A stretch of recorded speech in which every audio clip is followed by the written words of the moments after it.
Boa noite, sejam todos muito bem-vindos à Central Multicast, uma fábrica de cultura, entretenimento e informação. Eu sou Marlon Rosa e esse é meu programa Rede de Negócios, onde o apresentador pouco fala e mais ouve. E hoje eu estou aqui para fazer uma entrevista sensacional, uma entrevista com o seu Eduardo Teva, palestrante, empresário, reconhecido mundialmente, escritor. E a gente vai estar trocando uma ideia aqui maravilhosa sobre vendas do analógico para o digital, vendas 2021 e o que espera vendas no futuro. Eduardo, muito bem-vindo. Obrigado, Marlon. Obrigado a todos vocês que nos veem neste momento aqui, nos ouvem no Rede de Negócios. Uma satisfação enorme colaborar e falar um pouquinho desse tema tão fascinante que é empreendedorismo, vendas e dos desafios que a gente tem aí nesse novo mundo que a gente está vivendo. Com certeza. Eduardo, a gente estava falando um pouquinho nos bastidores e eu trago essa pergunta novamente. Você hoje trabalha com gerações, né?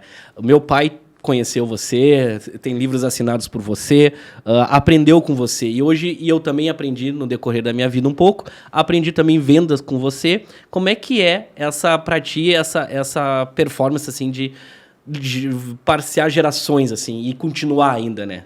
Eu acho que esse é um desafio muito legal, né? Porque o mundo, infelizmente, tem sido muito cruel com as pessoas que não se reinventam. Porque acho que, por vezes, as pessoas pensam que o que elas têm é perene, é definitivo, será seu para sempre. E a gente tem que entender que a história é contada em ciclos. Toda a história é contada em ciclos. A história de uma empresa é contada em ciclos. E a história de gestores de empresa também é contada em ciclos. E naquele modelo tradicional que a gente conhece, aquela curva em forma de sino, né? A gente nasce, cresce e morre. Empresas normalmente têm esse ciclo. E a pergunta é, e como é que você quebra esse assunto, né? Como é que você quebra essa sequência? Você quebra essa sequência quando você nasce, prospera e quando você sente os primeiros sinais de mudança, você se reinventa. E você, sabendo que se reinventar significa começar, quem sabe, um nível um pouquinho mais baixo do que a gente até estava antes. Mas, em compensação, a gente vislumbra um universo ali na frente melhor. E eu acho que esse é um problema das empresas. Às vezes a pessoa abre um bar e aquele bar é um modelo de sucesso muito grande e ele pensa que aquele modelo vai continuar funcionando por 10, 15 anos. E hoje, se você não buscar novas maneiras de estar sempre, entre aspas, na moda, se você hoje não encontrar maneiras da tua empresa continuar em sintonia com o que as pessoas estão buscando, você acaba tendo um processo muito perigoso. Por quê? Porque as pessoas gostam de mudar. Faz parte do ciclo do ser humano mudar. E se você não mudar a sua empresa, o cliente muda de você. É verdade. Então, eu tive esse desafio de começar com uma determinada geração, que vamos chamar, eram meus colegas, empresários, empreendedores, representantes comerciais, né? E eu trafegava junto com eles, dando dicas de negócios. Daqui a pouco eu comecei a falar para os filhos desses empresários. E hoje, muitas vezes, estou falando com alguns netos desses gestores. E fico muito feliz, porque os cabelinhos que não estão brancos estão tingidos. Talvez deveriam estar melhor tingidos até. Vou cobrar do meu cabeleireiro lá depois. Então, quando você consegue, vamos chamar de passar por gerações, a gente se sente um pouquinho, é claro que é uma comparação, um pouquinho Roberto Carlos, ou se a gente pudesse ser um pouquinho mais atual, um pouquinho Lulu Santos, porque se você parar para pensar, o teu pai curtia as músicas do Lulu Santos. Não sei o teu gosto musical, mas provavelmente você acompanhou o Lulu Santos. E se você tiver um filho de 18 anos, 17 anos, ele também curte algumas músicas. Então, eu vejo isso como um sinal de competência. Não é arrogância minha, é um sinal de competência você sobreviver às curvas de tempo que vão passando na frente dos seus ciclos de vida. Sensacional. E a gente tem nisso a grande evolução na era digital, né? Porque tu saiu do analógico e veio para essa era digital e te reinventou nessa área, né? Principalmente para pegar esse público jovem e esse público de WhatsApp, Instagram. Como é que foi isso aí? Veja só, a gente tem que se preparar para as coisas não sabendo que elas vão vir. Você não tem que ser um agente reativo às mudanças. Você tem que se antever às mudanças. Eu, em 2018, eu vislumbrei com muita clareza que nós entraríamos no mundo digital. Nenhum de nós, Marlon, em 2018 ou 2019, imaginaria uma pandemia. Nenhum de nós poderia prever isso. Então, aqueles que na época da pandemia se acordaram, tiveram pouco tempo. Mas quem já estava um pouquinho mais desperto antes, a pandemia foi só o cenário, um triste cenário, mas foi só o cenário de você explodir no mundo digital. Eu nunca mais vou me esquecer, porque no dia 18 de março de 2020, que é a data aquela do fecha tudo, não abre mais nada, que é o dia do pavor de todos, eu abro uma live dizendo: vamos ver o que a gente vai fazer agora. Eu vou te dar algumas orientações do que você tem que fazer nesse momento. Então, número 1, senta em cima do cofre. A partir de... E naquele momento eu virei, entre aspas, um guia quase para o desespero do empresário, como você que trabalhava com crossfit, contra quem tinha um salão de... Porque naquela época estávamos todos com a mesma angústia. Como é que eu vou tocar a minha empresa? Como é que eu vou pagar minhas contas? Eu pago as duplicatas que eu tenho amanhã ou não pago? Então, naquele momento, as pessoas me viram não como aquele cara que vão chamar, é uma referência teórica, mas como aquele cara que viveu a experiência prática de um empresário. Porque eu respeito todo mundo, viu, Marlon? Acho que todo mundo pode encontrar o seu espaço. Mas tem muita gente ensinando o que nunca fez. É verdade. Vamos falar a verdade. Tem muita gente hoje que, se você vai assistir uma palestra do cara, a palestra é boa, viu? Sim. É só não fazer pergunta. Né? Só não faz muita pergunta. Não, porque não tem história para contar. Eu conheço gente que ensina sobre liderança, ele não liderava nem a senhora da limpeza da casa dele. Era a mulher que mandava no cara. Mas ele... Então, nós temos um mundo onde, por vezes, a comunicação se tornou mais importante que a referência. A comunicação se tornou mais forte que a história. Mas, na verdade, nós gostaríamos de ouvir quem tem um pouco de história para contar. Então, se eu paro hoje e penso quem são os meus gurus, quem são as pessoas que me inspiraram, não há 20 ou 30 anos atrás, mas quem são as pessoas que me inspiram hoje, elas têm uma história. Elas têm uma história para contar. E elas têm uma história diferente do que a gente conversava antes, que não é aquele marketing de ostentação que virou agora, tem que mostrar a foto no meu carrão, no meu caso. A minha mulher tem que ser a mais linda do mundo, se ela não for gata, parece que eu já não sou o cara. Então, num mundo de ostentação, eu tenho a sensação que as pessoas estão um pouco em busca da simplicidade e da realidade. É verdade. E a gente vê muito isso, né? De pessoas que não construíram nada vendendo como ser ricos em tanto tempo, quanto não sei o quê. E a gente vê... E como é que a gente pega e começa a filtrar isso? Como é que a gente vai atrás desse filtro melhor, assim? Porque ali, às vezes, aparece o curso por não sei quanto, a pessoa vai lá, deve ser legal, vai lá e compra. Aí olha, não é tanto. Aí daqui a pouco vai em outro. Como filtrar essa demanda? É muito difícil filtrar essa demanda, até porque o objetivo deles é confundir. Eles não querem esclarecer, né? O que mais vende no mundo hoje é como ficar rico. Aliás, no mundo digital, os 2 produtos que mais se vendem hoje são emagrecimento e prosperidade. São esses 2 mundos. Essa pergunta é muito complexa, Marlon, mas ela é muito importante. Como é que a gente filtra isso? E eu acho que a gente tem que filtrar mais pelo conteúdo do que pela forma. Eu, honestamente, acredito que você, Marlon, eu não estou preocupado se o cara está numa Ferrari ou não. Eu quero ver o que ele está falando. É verdade. O que ele está falando faz sentido para mim? Eu estou aprendendo alguma coisa com esse cara? Ou ele só está ensinando a história da vida dele? Vai me dar um insight para mim pensar dentro da minha empresa se eu consigo usar aquilo ali? Desculpe, eu tenho ido assistir esses caras em tudo que é fórum, né? Seja no Porto Alegre South Summit, seja nos grandes eventos mundiais. E parece que esses caras, eles não querem ensinar nada pra gente. Eles querem falar dele, da vida dele, da história dele. Honestamente, se eu quisesse saber a história do cara, eu comprava um livro e via uma bibliografia desse cara. Eu quero saber dos aprendizados dele. Infelizmente, a maioria das pessoas hoje está indo assistir essas pessoas nos eventos presenciais ou no online, e o que você vê não é um conteúdo muito rico. O que você vê normalmente é gente vendendo uma ideia de sucesso para dizer o seguinte: olha, me acompanha aqui que eu vou te mostrar o caminho que me levou à riqueza. Mas normalmente a história de cada um é tão única, é tão pessoal. Então, eu prefiro olhar para um Flávio Augusto e dizer: opa, esse cara tem história. É verdade. Eu quero ouvir porque ele foi um empreendedor de sucesso, ele conseguiu... Opa! Eu aprendi a fazer lançamento com o Érico Rocha. Por quê? Porque o Érico tem história. O Érico é um empreendedor, ele se tornou destaque, certo? Eu sou gestor de tráfego, né? Eu tenho curso de tráfego pago. Pô, para mim, o Pedro Sobral é o cara. Por quê? Porque a história dele me permite dizer... Eu não sei se ele é o melhor cara, mas ninguém administra tantas verbas quanto ele administra. O que me dá a ele a bagagem. Então, eu acho que a gente tem que filtrar mais pelo conteúdo do que pela forma. Se você parar para pensar, as lives do Pedro Sobral às terças-feiras à tarde... Ele não está preocupado com um cenário Sim. transcendental. Ele está preocupado com o conteúdo que ele passa. O Érico você pode assistir em qualquer lugar. Você pode ver o Fórmula, você pode assistir. Ele está mais preocupado com o conteúdo do que a forma. Você vai ver poucas vezes, né, o Pedro Sobral em algum iate luxuoso. Então, eu acho que, infelizmente, as pessoas estão comprando muito as aparências e pouco o conteúdo. E aí, Marlon, a gente tem um grande problema. Porque quando eu olho mais a forma que o conteúdo, eu tendo a me frustrar mais. Sim, porque eu não consigo chegar naquilo ali. Isso.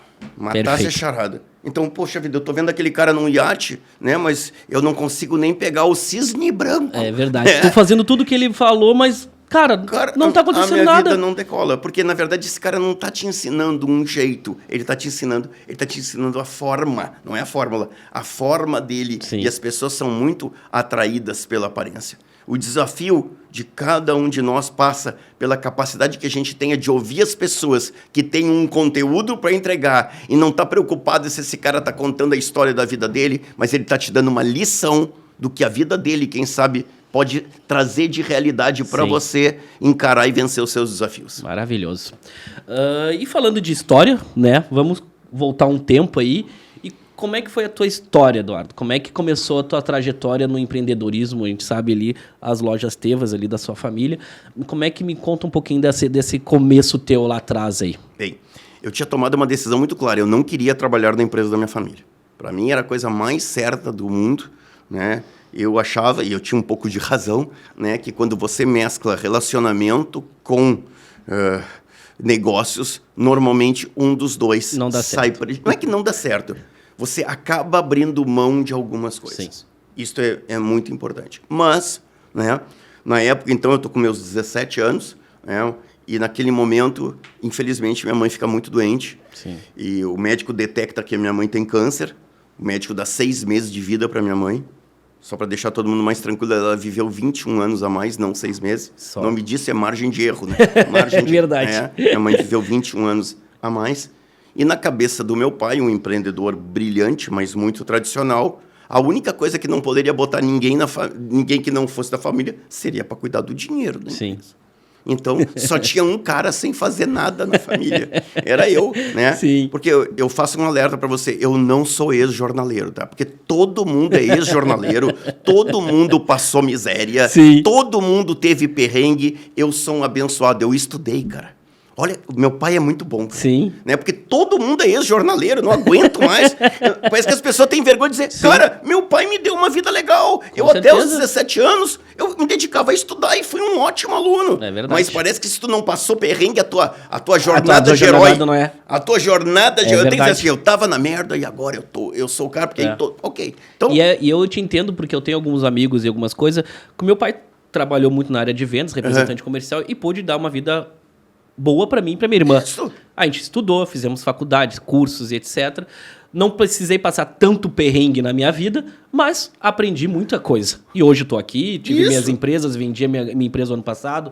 E as pessoas, elas acham que porque tu não passou tanta dificuldade, tu não entende. Cara, não é porque eu não entendo, que eu não sei. Que eu não sei, né? Eu não preciso ter passado fome para entender o desafio da vida de uma pessoa que não tem o que comer, né? Então, na cabeça do meu pai, só tem um cara livre na empresa, é tu que vai cuidar do dinheiro. E eu comecei a trabalhar na empresa. E eu não sei se eu sou azarado ou não, tá? Talvez fosse um pouco de azar, que acho que não foi coincidência, que 5 meses depois a empresa entra em concordata. Então, aos meus 17 para 18 anos, eu sou diretor financeiro de uma empresa em concordata. Sim. Essa é a minha história de início de trabalho. Então, teoricamente, eu tinha entrado para uma empresa que eu ia fazer uma tesouraria, só que não tinha mais conta. Então, com 18 anos, eu estava sentado na salinha do gerente do Banco do Brasil, né, deixando um bigode crescer para tentar parecer ter 19. Né, e começo a fazer ali, acompanho toda a luta do meu pai para transformar a empresa e para salvar a empresa. A gente esteve perto de perder tudo. Sim. Mas eu diria que eu acho que eu não seria o cara que eu me tornei se eu não tivesse passado por isso no início. É verdade. Eu conto sempre assim, Marlon, que quando eu fiz 18 anos, meu pai disse assim para mim, entra no carro agora. Meu pai era uma autoridade, né? Entra no carro agora. Entrei, meu pai pega o carro, ele morava numa rua aqui nas Três Figueiras, em Porto Alegre, e ele entra na frente de uma revenda antiga de automóveis que tinha chamado Gaúcha Car. Eu lembro. Uma revenda Volkswagen. Meu pai entra, estaciona e diz assim para mim, entra agora e escolhe um Passat para ti. Eu disse, pô, pai, tu tá brincando? Ele disse, se tu demorar mais 5 segundos, vai virar brincadeira. Imediatamente saí, escolhi um Passat maravilhoso, tirei minha habilitação e eu nunca tive tanto amigo na minha vida. Eu ia e voltava para a faculdade lotada, só que a empresa em seguida pediu recuperação judicial. Meu pai disse, me dá a chave do Passat que nós estamos quebrados. Sim. Eu digo sempre que não é nenhum problema na vida andar de ônibus, desde que não andou 6 meses de Passat. É os 6 meses de Passat que te quebra as pernas. Sim. Porque quando tu volta para a parada, é muito duro. É duro. Aí meus amigos já não iam para a parada comigo. É verdade. Aí eles procuravam outra pessoa. Mas olha só, o que é a minha vida? A minha vida, o início é a escassez, né? O insucesso profissional. E aí, claro, a minha mãe consegue voltar depois e eu começo a entrar na área de vendas. E aí eu começo a me encontrar. Aí eu descubro que ali está o que eu me apaixono na minha vida, ali está o que eu amo fazer na minha vida, e descubro uma coisa que eu jamais imaginaria que tornaria a minha referência de vida neste momento, que é todo mundo aqui conhece muito mais produto que eu, Sim. Todo mundo tem muito mais experiência que eu, mas ninguém aqui sabe nada de técnica de vendas. É verdade. Aí eu começo a estudar, e aí começa a minha trajetória na área de vendas, e aí sim, assumo depois a empresa, viro o CEO da companhia, transformo a empresa numa rede de franquias, para aí então, 13 anos atrás, então, vender a empresa já como uma rede de franquias Sim. e me dedicar única e exclusivamente à minha carreira como palestrante e consultor. Maravilhoso. E essa história é um pouco tua, assim, me lembra um pouco a minha também, que eu tive uma empresa logo com meus 20, 21 anos, onde era um centro automotivo, uma lavagem de carro, com tudo, assim. E nessa época eu tinha várias contas em Porto Alegre de lojas de carro, então entrava muito dinheiro. E a gente vê que a gente atrai muitos amigos que não são amigos, né? E no momento, depois de 2 anos e meio, 3 anos ali, as contas não bateram mais, né? Por uma falta minha de financeira de cuidar melhor, que era a minha primeira empresa e tudo mais. E a gente viu que aqueles amigos ali simplesmente não existiram, né? E a gente aprende muito nesse percalço, porque a minha qualidade de vida caiu, tive que voltar a andar com o carro mais ou menos, aquela coisa toda. Fiquei um tempo ali, mas também foi um tempo onde eu tive que aprender, né? Porque aí foi onde o meu pai pegou e disse para mim, tu tem 2 opções. Ou tu vai para um shopping e trabalha, ou tu vem para meu escritório e aprende sobre vendas e vai ser representante. Pro shopping de segunda a segunda eu não vou. Nada contra, porque é digno. Mas se eu tenho uma outra porta para ir, vamos nessa porta. E ali onde eu fui aprender também sobre vendas e clientes e tudo mais, né? Meu pai aprendeu muito sobre vendas. Acho que é uma coisa que também, né? No tempo atrás lá, eu sou natural de Rio Grande, ele também, e ele trabalhava num mercado lá, né? Ele sempre conta essas histórias quando a gente se reúne no Natal, né? A gente sempre fala, lá vem as histórias. E aí, então, ele viu uns caras chegar de Fusca, e aí ele perguntou, que vocês são, que trabalham, não sei o quê. Sou representante comercial, e ele botou na cabeça que ia ser representante comercial. Claro. Com 18 anos veio para Porto Alegre, e aí começou a história de vida dele. Que legal. Mas, e dentro disso aí, quando começou essa parte aí, tu saiu, vendeu a empresa e foi para vendas e começou a palestrar. Como é que foi essa tua virada de chave aí? Na verdade, elas já começaram a acontecer um pouquinho juntas, porque por volta do ano de 2000, na virada ali do milênio, né, eu estava fazendo meus primeiros eventos. E porque da onde nasceu a carreira de palestrante? Essa é uma pergunta que frequentemente quem me segue nas redes sociais me indaga isso. Da onde nasceu? Nasceu de uma ideia seguinte, eu sabia que eu só tinha um jeito de ter uma empresa vencedora. Eu tinha que ter um super time de vendas. Eu não teria outro jeito. Meus concorrentes eram maiores que eu, tinham maior potencial de compras e o meu sucesso deveria estar ligado à capacidade de criar um super time de vendas. E eu criei a maior equipe de vendas do varejo. Nada era parecido com o Teva. E outros grandes empresários, que a gente tem, inclusive, alguns deles, muita saudade, vendo o trabalho que eu fazia, começaram a dizer, vem treinar minha equipe também. Né? Então, não era mais como o Eduardo Teva. Daqui a pouco eu estava treinando a equipe das lojas Colombo, para pegar um caso do saudoso e genial Adelino Colombo, que diz assim, ele era muito amigo do meu pai, claro. E o Adelino dizia, pô, Eduardo, me ajuda. Meu sonho era ter na Colombo a equipe de vendas do Teva. Sim. Eu dizia, mas que isso, Adelino? A sua empresa é 10 mil vezes maior que do Teva. Mas eu não tenho esse time de vendas. E aí, então, outras pessoas começaram a me chamar para treinar E eu descobri, não sei se uma vocação, Sim. uma paixão, e eu descobri que, na verdade, eu conseguia transformar a vida das pessoas e eu estava também acabando com aquele mito do vendedor nato, que é até hoje uma das coisas que mais me tira do sério, essa história de nascer o vendedor. Nasceu o vendedor. Esse é vendedor nato. Como se alguém fosse contador nato, tá entendendo? Médico nato, né? Não existe nada nato. Vendas, por exemplo, é uma virtude, não um dom. Muita gente diz assim para mim, tá, Eduardo, mas aquele cara que é bom de papo, cuidado. Todas as pesquisas mostram que hoje em dia as pessoas não gostam de vendedores que falam alto e muito. Sim. Então, até o mito do cara bom de papo já caiu. Não funciona. Agora, eu fiz um treinamento na semana passada em São Paulo e um cara me perguntou, Eduardo, tu treinava vendedores há 10 anos atrás? Eu disse, treinava. Há 20 treinava, mas não vamos mais para trás. Vamos ficar por aqui. Vamos ficar nos 10 anos. Qual é a maior mudança de 10 anos atrás, eu treinando uma equipe de vendas, para eu treinando uma equipe de vendas? Eu poderia falar do WhatsApp, eu poderia falar da tecnologia, mas eu preferi dizer o seguinte, a maior mudança é que em 2013, eu, Eduardo Teva, tinha certeza absoluta que o melhor vendedor era o que tinha a melhor linha de argumentação.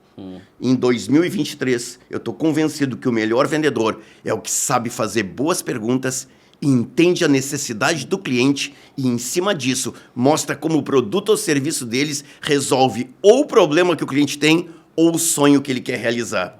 A gente perde a ênfase de um vendedor focado só em falar e focado no produto para um vendedor que faz uma venda quase como uma curadoria, Sim. uma venda de consultoria onde ele entende a necessidade do cliente e mostra, sim, na prática, o que o produto ou serviço dele é capaz de fazer pelo cliente. Então, aí está uma grande mudança, e uma mudança muito estrutural. E isso é muito legal, Marlon, porque isso fez com que, de novo, o trabalho de venda se tornasse um trabalho nobre. Sim. Porque todos nós ouvimos, eu sei que todo mundo cansa de falar isso, mas a gente ouviu essa história do já que tu não estudou muito, tu vai vender. Vendedor. Isso é verdade. Era uma coisa talvez de 30 anos atrás, mas muitos de nós hoje ouviram essa história. Hoje a gente diz muito pouco isso, mas, vamos lá, mas o fato de o vendedor agora ser uma pessoa que resolve problema das pessoas transformou de volta a arte de vender numa arte de nobreza. Porque hoje eu posso fazer essa afirmação e você é prova viva disso que eu vou dizer agora, Marlon. Se você quer ter sucesso na vida, você vai ter que aprender a vender. É verdade. Não importa o que você faz. Eu estou trabalhando agora, eu terminei uma mentoria agora para o maior instituto de medicina estética aqui do Rio Grande do Sul. Eu trabalhei com 7 médicos. Imagina. Ensinando os... Porque você nunca vai ser um cirurgião plástico bem-sucedido se você não souber vender. É verdade. Você não tem ideia, Marlon, a quantidade de escritórios de advocacia que os gestores do escritório estão me chamando para ensinar.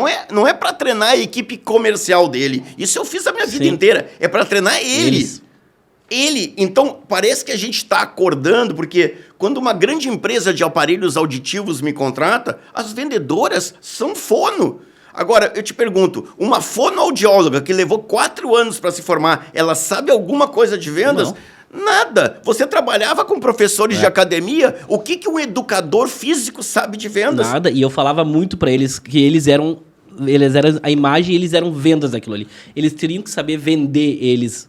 Ou vender falando alguma coisa questionada sobre treinamento na internet, ou vender a aula que eles estão dando, a forma. Eu sempre bati muito na tecla com eles, porque eu tenho um amigo meu, o Rafa, que ele fala assim pra mim, claro, eu nunca vi ninguém se vender melhor que tu, porque tu sabe se vender na internet muito bem. Tu fala disso, fala daquilo. E é isso, né? Mas eu aprendi isso ouvindo meu pai tratando o cliente, sabe? Então, eu acho que e o vendedor hoje, que fala muito realmente, ele tá se sumindo, assim. Porque hoje, o que eu vejo, assim, muitos vendedores, eles tinham medo de perguntar pro cliente qual era a necessidade. Ah, vamos vender um imóvel. O que tu quer? O que tu tá precisando? Eu não vou te jogar 5, 7 imóveis ali que tu vai olhar assim, não é nada disso que eu quero. Custa abrir a boca e perguntar como é que tu quer, como é tu quadrado, 3 quartos, como é que tu quer. Eu já vou te dar pronto. Mas tem uma pergunta ainda melhor que o corretor de imóveis pode fazer, que é o que eu ensino, assim como a técnica, e cada vez que eu estou num treinamento eu ensino isso, ou cada vez que eu estou fazendo uma live, e eu falo isso, o pessoal diz, nossa, eu nunca tinha pensado nisso, mas é a técnica mais simples do mundo. Tirando o preço, que é mais importante para você na hora de escolher o teu imóvel? É verdade. Tirando o preço. Porque preço, o cara já Sim, vai dizer, sim. eu quero 2 dormitórios. Tirando o preço, o que é mais importante? Vai ter o cara que vai dizer assim, ó, eu quero um espaço legal para meus filhos brincarem. Porque eu brinquei na rua, acho que tu deve ter brincado Também, na rua. muito. Meus filhos hoje, eu tenho 2 filhos grandes e 2 pequenos. Meus 2 pequenos de 11 e 9, para eles levarem o cachorrinho para passear na casa. Eu tenho que ir atrás, Sim. eu não vou deixar meus filhos Sim. pequenos. Então esse cara vai dizer, um vai dizer assim, ó, eu quero um espaço legal para os meus filhos brincarem. O outro vai dizer assim, ó, eu quero que tenha uma peça porque eu trabalho em casa, eu trabalho em home office. E o outro vai dizer assim, eu preciso de 2 boxes na garagem. Por favor, eu tenho 2 carros. Então é engraçado, são 3 pessoas com 3 necessidades, por vezes comprando o mesmo imóvel por razões diferentes. É verdade. E essa pergunta, tirando o preço, o que você mais valoriza na hora que você vai escolher uma academia? Um vai dizer o atendimento personalizado, o outro vai dizer que eu tenho um acompanhamento também, né, de uma nutricionista para que eu possa... Então, puxa vida, esta arte que você falava antes, Mário, de parar de ficar adivinhando coisa, eu não aguento mais, eu sou meio chato disso, tá? Eu não aguento Mas mais é verdade. vendedor brincando de cabra cega. Sim. Tu tá entendendo? Puxa vida, pergunta, cara. Ah, mas o cliente às vezes não quer responder. É verdade. Tem cliente que às vezes não quer responder. Esse não tem que fazer. Mas a maioria das pessoas, quando encontra alguém verdadeiramente interessado, que sabe perguntar com educação, com cortesia, normalmente as pessoas respondem. Com certeza. Top. E assim, Eduardo, dentro disso ali, tu viu que começou essa vocação de palestrar e de motivar as pessoas e liderança. Como é que foi essa transição ali com a tua família também?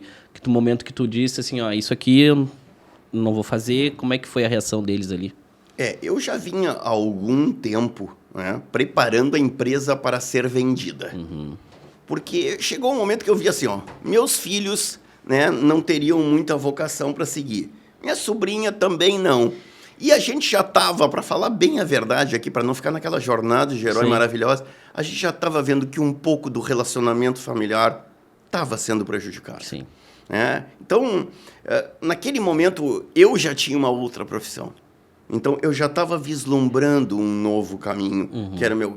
Num primeiro momento, não preciso nem dizer, a família não via isso com... Né, grandes olhos. Grandes olhos, ou com olhos maravilhosos, ó, que coisa boa. Mas, ao mesmo tempo, né, elas me viam como um cara que chegava numa plateia, e eu me lembro sempre assim, eu fui presidente da CDL de Porto Alegre, né, da Câmara de Dirigentes Logísticos, e o pessoal da CDL dizia assim, o senhor sabe, né, que no manual de jornalismo da Rede Globo, a gente não pode dar o crédito com o nome da empresa.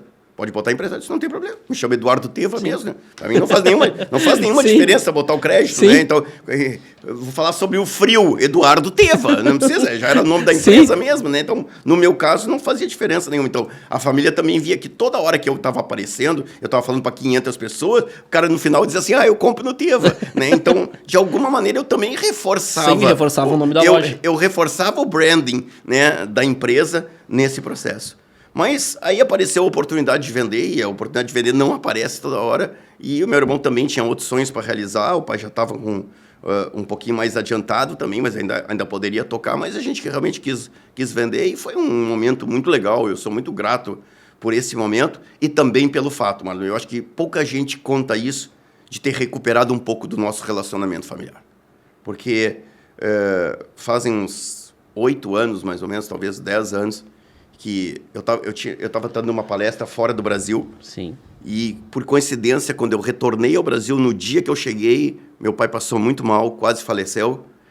E ali, sentado do lado dele, na UTI, eu disse para o meu pai uma das frases talvez mais duras da minha vida, e talvez uma das frases mais duras que ele ouviu em toda a vida dele.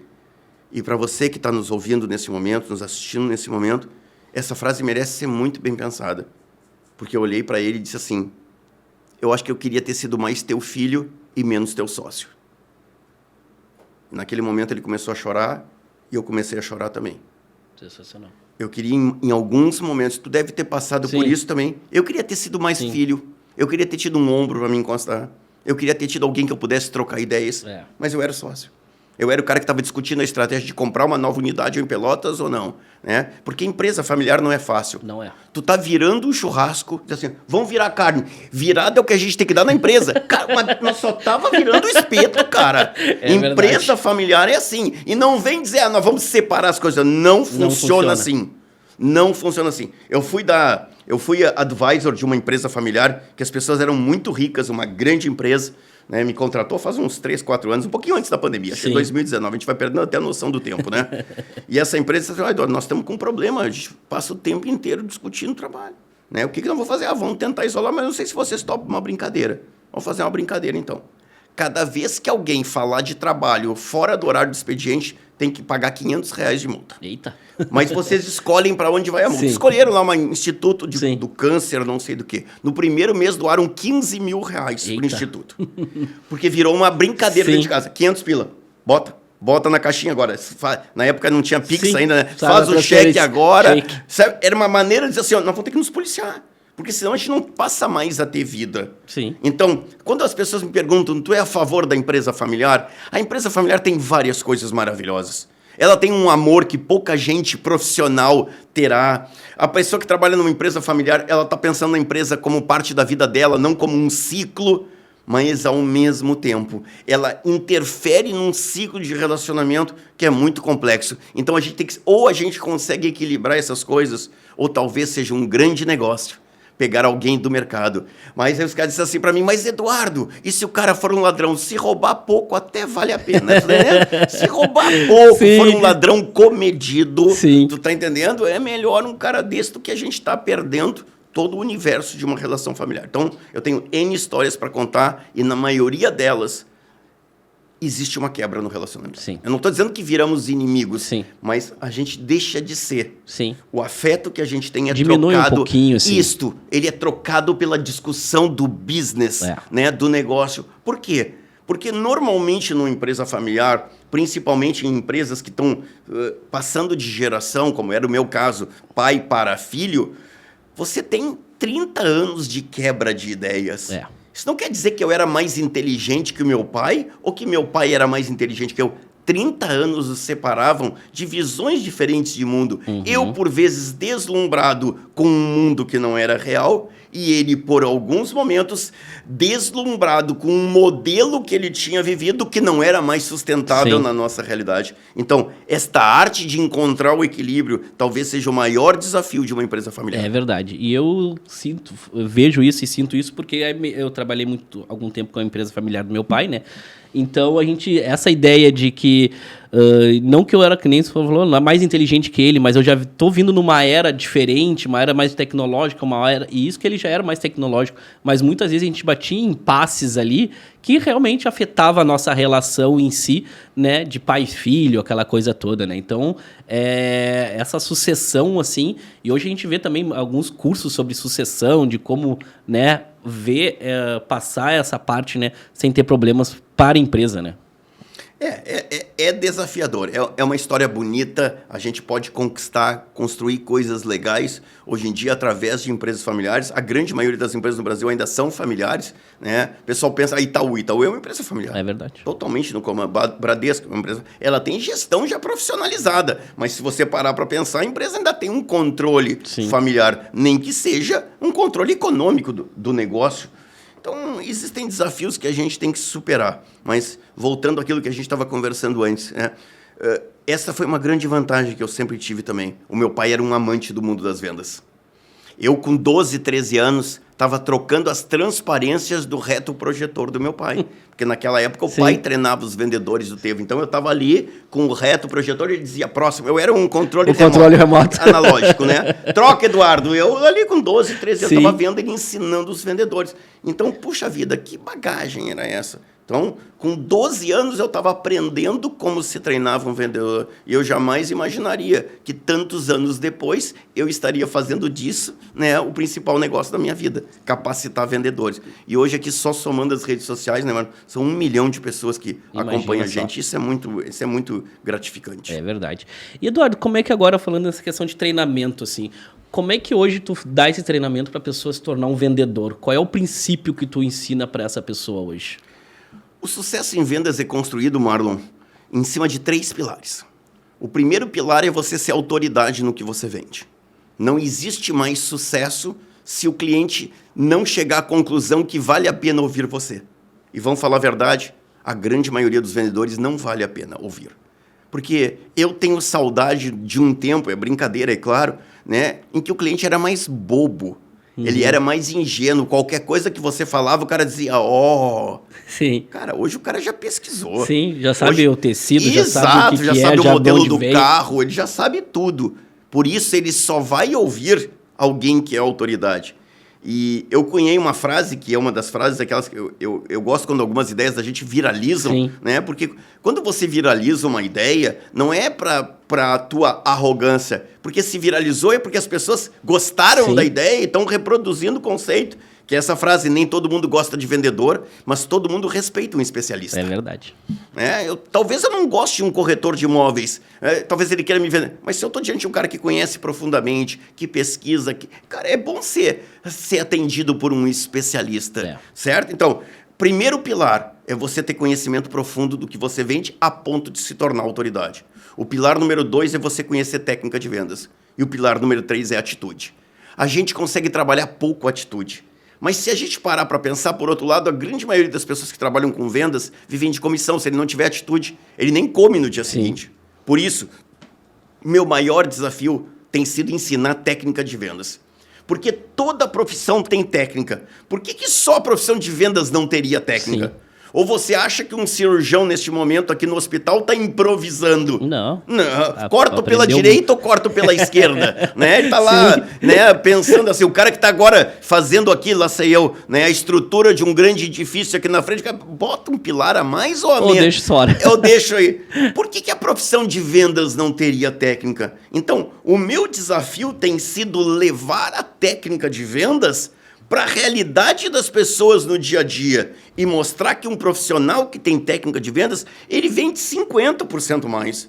Ontem eu estava fazendo uma live e disse assim, eu não consigo conceber como é que em 2023 um vendedor não tem um script de vendas. Sim. Porque script não é uma decoreba. Script é um roteiro mental do que deve ser feito. Um script começa com um acolhimento. Tô dizendo, depois de acolhimento, eu vou fazer pergunta de interesse. Depois de fazer pergunta de interesse, eu vou fazer um processo de diferenciação do meu produto. Puxa, isso aqui é um roteiro mental. Você não pode estar improvisando na frente do cliente. Você tem que, na verdade, estar com o jeito de vender tão forte que você não pensa mais. Você faz de forma totalmente automática. Natural. E aí você se concentra no relacionamento, nas descobertas e entender o que está aquele cara na tua frente. Então, eu diria que talvez seja um mérito que eu tenha, é que eu, junto com, quem sabe, mais ou 4 ou 5 pessoas, nós estamos trazendo de volta para o Brasil o conhecimento técnico da área de vendas. Porque um representante que tem técnica de vendas, ele vende mais que o representante que só é bom de papo e relacionamento.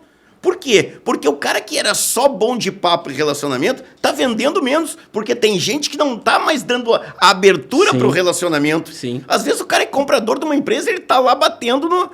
Então, quando a gente começou a trazer este conhecimento da técnica de vendas, o empresário também teve que se dar conta de uma coisa, que ele teria que sair daquele papel de só reclamar. Sim. Esses caras não querem nada com nada hoje em dia. Ô vendedor, racinha desgraçada essa, que você deve ter ouvido, como eu ouvi a minha vida inteira. E a pergunta é, entre aspas, como assim? A pergunta é, quantas horas você treina por mês o seu time de vendas? Essa história, eu não sei quantas vezes eu já perguntei e a resposta é sempre a mesma, não entendi. Eu quero saber, uma semana, vamos brincar aqui que tem 44 horas de trabalho, ou seja, nós estamos falando no mês aí, vamos arredondar 200 horas aí? Eu quero saber das 200 horas de um mês, quantas horas você treina a equipe. Treina a tua equipe para entender a fazer uma boa argumentação. Como é que ele vai usar o WhatsApp dele? Como é que ele poderia melhorar a linha de argumentação? E aí o pessoal diz, opa, eu não faço isso. Bem, se você não está fazendo isso, você hoje está vendendo, na minha opinião, 50% menos do que você poderia. Você poderia estar vendendo quase o dobro. É verdade. Por quê? Porque você pega um vendedor que normalmente, repito, qual é o perfil do vendedor brasileiro hoje? Ele pode ser o corretor de imóveis premium, ele pode ser um representante comercial super bem estruturado, ou ele pode ser o balconista de uma farmácia, pegando... O conceito simples do vendedor brasileiro é um cara que é guerreiro, é um cara que é batalhador, mas que não tem praticamente nenhuma formação técnica. Zero. É verdade. E quando tu leva esse conhecimento e faz o empresário entender que ele pode ter melhores resultados a partir do momento que ele treina a equipe de vendas dele, cara, isso muda por completo o jogo. Por quê? Marlon, a gente nunca teve tanta concorrência na história da humanidade. É verdade. Todos os mercados estão em hipercompetição. Todos, mas a gente pensa que é no da gente. É. Aí eu termino de fazer a convenção da Mercedes-Benz Caminhões e vem o CEO da empresa e diz assim para mim, Eduardo, tu não tem ideia de como está a concorrência na área de caminhão. Eu disse, imagina, presidente. Sim. Aí eu vou fazer a convenção da Unimed BH, Belo Horizonte. Aí tô lá almoçando com o presidente, cara maravilhoso. Pai, Eduardo, tu não tem ideia como é que tá essa área de plano de saúde. O que tem de concorrente maluco. Aí eu saio de lá para fazer a convenção da CVC. Tu não tem ideia de como é que tá essa área de turismo. A gente tem a impressão que é a nossa área, mas o mundo está em hipercompetição. Eu estou sofrendo a hipercompetição. Um amigo meu que é do Sebrae disse que no Brasil tem 38 mil palestrantes cadastrados só no Sebrae. Nossa. Se você sacudir uma árvore, cai palestrante. Mas não te preocupa que a gente não se machuca. É verdade. A gente cai em cima dos coachings, tá? Aí tem uns 10 milhões de coachings. Lembrando apenas para eles não matarem depois a gente no rede de negócio, que coaching é uma das profissões mais lindas do mundo se você estudou para ser coach. Não se você fez um curso de sexta a domingo. Sim. Eu tenho um workshop meu chamado Liderando Pessoas com Foco e Resultados. E esse tempo eu fui conversar com um cara ali. Que idade tu tem? 21 anos. Que show. O que tu faz? Life coaching. 21 anos? Life coaching? Tu já foi corneado? Não. Tu já te separou? Não. Tu já quebrou? Não. Tu já foi demitido? Ele olhou pra mim e disse, tu tá querendo me azarar? Eu disse, não, cara, tu não viveu ainda, Sim. cara. Vai ser um personal coach, quem sabe com 21 anos. Mas life coach tu tem que ter vivido. Então, o que a gente tem tentado mostrar? Que existe uma oportunidade extraordinária para você fazer a tua empresa prosperar. E talvez quem está nos assistindo nesse momento, não é que ele vai contratar o Eduardo, não estou preocupado, que graças a Deus a minha agenda é maravilhosa, mas de repente tem alguém nos assistindo nesse momento para dizer assim, cara, minha venda está tão fraca. E esse cara está quase fechando. Esse cara daqui a pouco, mano, e você sabe o que eu estou falando, esse cara daqui a pouco apostou o dinheiro que ele não tinha. Botou todas as economias lá dentro. Ele cometeu o pior de todos os erros, pegou dinheiro emprestado com a sogra. Com a sogra, ele não tinha dinheiro. E convenceu a sogra que era um bom negócio. Era um bom negócio. E esse cara tá quase quebrado. E a gente faz uma brincadeira, mas a gente entende qual é o sofrimento. E esse cara não sabe que ele tá quase quebrado, porque ele, infelizmente, ele não sabe vender. É verdade. E não saber vender não é somente um processo da técnica de vendas, é um processo da comunicação no digital. Porque muita gente não tem entendido uma coisa, Marlon. Acabou o horário comercial. Sim. Não existe mais horário comercial. O cliente compra no tempo dele, na hora que ele quer comprar. E hoje, eu digo nos meus treinamentos, só existem 2 tipos de empresa no mercado. Ou as que vendem pela internet, ou as que captam clientes pela internet. Sim. Porque a grande pergunta é essa, né? Nós estamos aqui e vai terminar isso aqui de noite, só que eu quero chegar amanhã às 8h30 da manhã, quando eu abrir meu escritório, a pergunta é, quantas pessoas compraram a minha mentoria? Quantas pessoas compraram o meu treinamento, como vender valor e não preço? Eu não preciso estar de novo aberto. Ou seja, a grande empresa hoje, ou pelo menos a empresa moderna, é aquela que ela só fecha no físico, mas ela continua ou captando o cliente, porque eu posso vender negócio, mas, por exemplo, se o cara quer contratar uma palestra minha, ele não vai conseguir fechar a palestra às 11 horas da noite. Sim. Mas, em compensação, amanhã, às 8 horas da manhã, quando a minha equipe tem um lead. Sim. Tem um cara dizendo, quero saber mais sobre as palestras do Eduardo. E vamos falar a verdade, Marlon? Quase todo mundo que está nos assistindo aqui nesse momento, amanhã de manhã, quando abrir a empresa, não tem o lead. É verdade. Ela não está com esse produto. E eu na minha empresa lá no CrossFit, né, quando eu estava com a CrossFit Manada, a gente trabalhava muito isso, né? E eu treinava muito a minha recepcionista para a área de vendas. E quando chegava alguém lá pedindo, eu falava, cara, tu primeiramente não fala de número com eles. Primeiro tu vai mostrar a nossa estrutura, vai mostrar o que é isso aqui vai fazer para a vida dela, relacionamento, saúde, etc. Depois tu vai falar sobre preço, vai passar para ela, porque ali ela já vai estar olhando, ela já sabe o que ela vai estar pagando. Então ela já está vendo aquele valor ali como, não, mas os caras têm uma estrutura boa, tem vestiário, tem água quente, tem secador de cabelo, chapinha, eu posso sair do trabalho direto para lá. Então esse foi sempre ensinar ela. Portanto que em 6 meses a gente chegou em 150 alunos. Espetacular. E trabalhando muito dentro do digital no Instagram, porque a gente postava muita coisa nos stories e muitas vezes a box já estava fechada às 10 horas da noite, que era o último horário, das 9 às 10. E eu tava em casa respondendo lead. Ah, porque viu o story das 10 ali, aí ficou rodando. Ah, eu queria saber sobre horários, como é que funciona. Marcava muitas vezes experimental naquele horário das 10 à meia-noite ali. É incrível, né? Marlon, nesse domingo, umas 11 horas da manhã, eu decidi com o meu filho, tem um campinho de futebol atrás da minha casa, a gente tá botando uma grama sintética. E ele disse assim, ó, vou mandar um WhatsApp para as empresas de grama sintética para mim ter um orçamento. Tá. Curiosidade, né? Eu mandei para umas 8 empresas dizendo assim, ó, quero saber mais sobre grama sintética. Mandei uma foto para cada um deles, baixei a foto. Essa aqui é a área, eu tenho uma lojota, eu preciso de uma área de 50 metros quadrados e eu quero saber. É óbvio que eu mando isso num domingo sem saber, sem esperar que ninguém vai me responder no domingo. Mas a curiosidade é que tinha gente que até terça-feira não tinha me respondido ainda. Nós estamos, né? Cara, as pessoas não tinham respondido na terça. E a coisa mais incrível, tem gente que não entendeu ainda a coisa mais simples do mundo da venda, que é não dar o preço sem ter criado o valor, que é o que você acabou de relatar. Aí o cara manda assim, eu tenho a grama modelo green, portanto, o metro quadrado.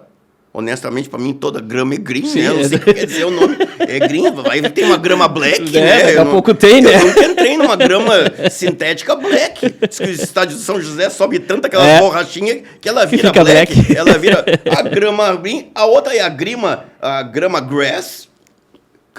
O cara não criou valor. Sim. O cara não diferenciou. O cara não fez pergunta de interesse. Porque se esse cara tivesse entrado às 8 horas da manhã de segunda... Bom dia, Eduardo. Meu nome é Marlon, eu sou especialista em grama sintética da Mais Grama. Você me permitiria, obrigado pelo teu contato, queria fazer uma pergunta. Como é que está esse piso hoje? Ah, o nosso piso é de geológico. É rejuntado ou não? Não, não é rejuntado. Beleza. Desculpe perguntar, tu vai usar isso pra quê? É um uso mais profissional? Não, cara, esquece. É pra bater bola com meu filho, cara. Meu filho quer ser goleiro, vou ficar ali chutando, pode bater. Ah, teu filho quer ser goleiro. Então ele vai cair bastante. Então é bom a gente botar uma grama mais macia. Cara, é sensacional isso. Marlon, nós estamos falando da coisa mais simples do mundo, Marlon. Não fazem. E eu digo assim, ó, e chuto a dizer, 90% das boxes de CrossFit de Porto Alegre e academias, eles não... tem esse script feito assim. É simplesmente, oi, eu queria saber o valor, toma. Isso. Deu, acabou. Aí tu olha assim, tá, tanto faz. É igual a outra, é igual o valor, diminui R$10, não sei o quê. Mas eles não dão valor àquela tua empresa, eles não dão valor ao que tem dentro do teu negócio, né? Por isso que a gente consolidou muito a CrossFit Manada e a marca em si, porque a gente trabalhava muito em cima. Porque a gente trabalhava muito em cima de vendas, como vender, de como mostrar, de como falar. Eu sempre falei muito para as pessoas, cara, tenha um relacionamento com o cliente no WhatsApp. Não é porque tu não conhece que tu não vai ter esse relacionamento. Oi, como é que é seu nome? Como é que você tá? Você procura alguma coisa? Pra que é? A gente começou a ter muitas pessoas também, quando a gente começou o pessoal de concurso público da Polícia Civil, que tem o staff para fazer e tal. Então, direcionado para... É para o TAF, não sei o que. Sim, a gente tem um plano que é para isso. A gente tem um cronograma de treino diferenciado do box para isso também, que é onde tu vai precisar subir numa corda, fazer corrida. Cara, é um básico e as empresas não fazem isso, que eu fico abismado como é que ainda estão em pé. E aí outra frase viralizou, né? Que é, quando tudo parece igual, o comprador decide pelo preço. Porque eu necessariamente, né? Eu não preciso escolher qual é o CrossFit mais barato. Porque daqui a pouco, se você entender qual é a minha necessidade de CrossFit, eu vou te dizer, cara, eu já tô numa idade mais avançada, mas eu tô precisando de um CrossFit para reforçar um pouquinho. Cara, o teu argumento é diferente do meu filho de 27 anos, que é bombado, cara. Tu tá entendendo? Então, as pessoas tentam vender para todo mundo pelas mesmas razões. Então, isso que a gente tem que fazer esse alerta para essa pessoa que está nos ouvindo nesse momento. Isso não tem nada a ver com o Eduardo. Você pode aprender com qualquer um. Tá entendendo? Tem gente maravilhosa nesse Brasil, mas o teu negócio não vai prosperar se você não souber vender. E você tem que vender na parte da venda, vamos chamar de relacionamento direto com o cliente, e vender no mundo digital, no fortalecimento da tua marca.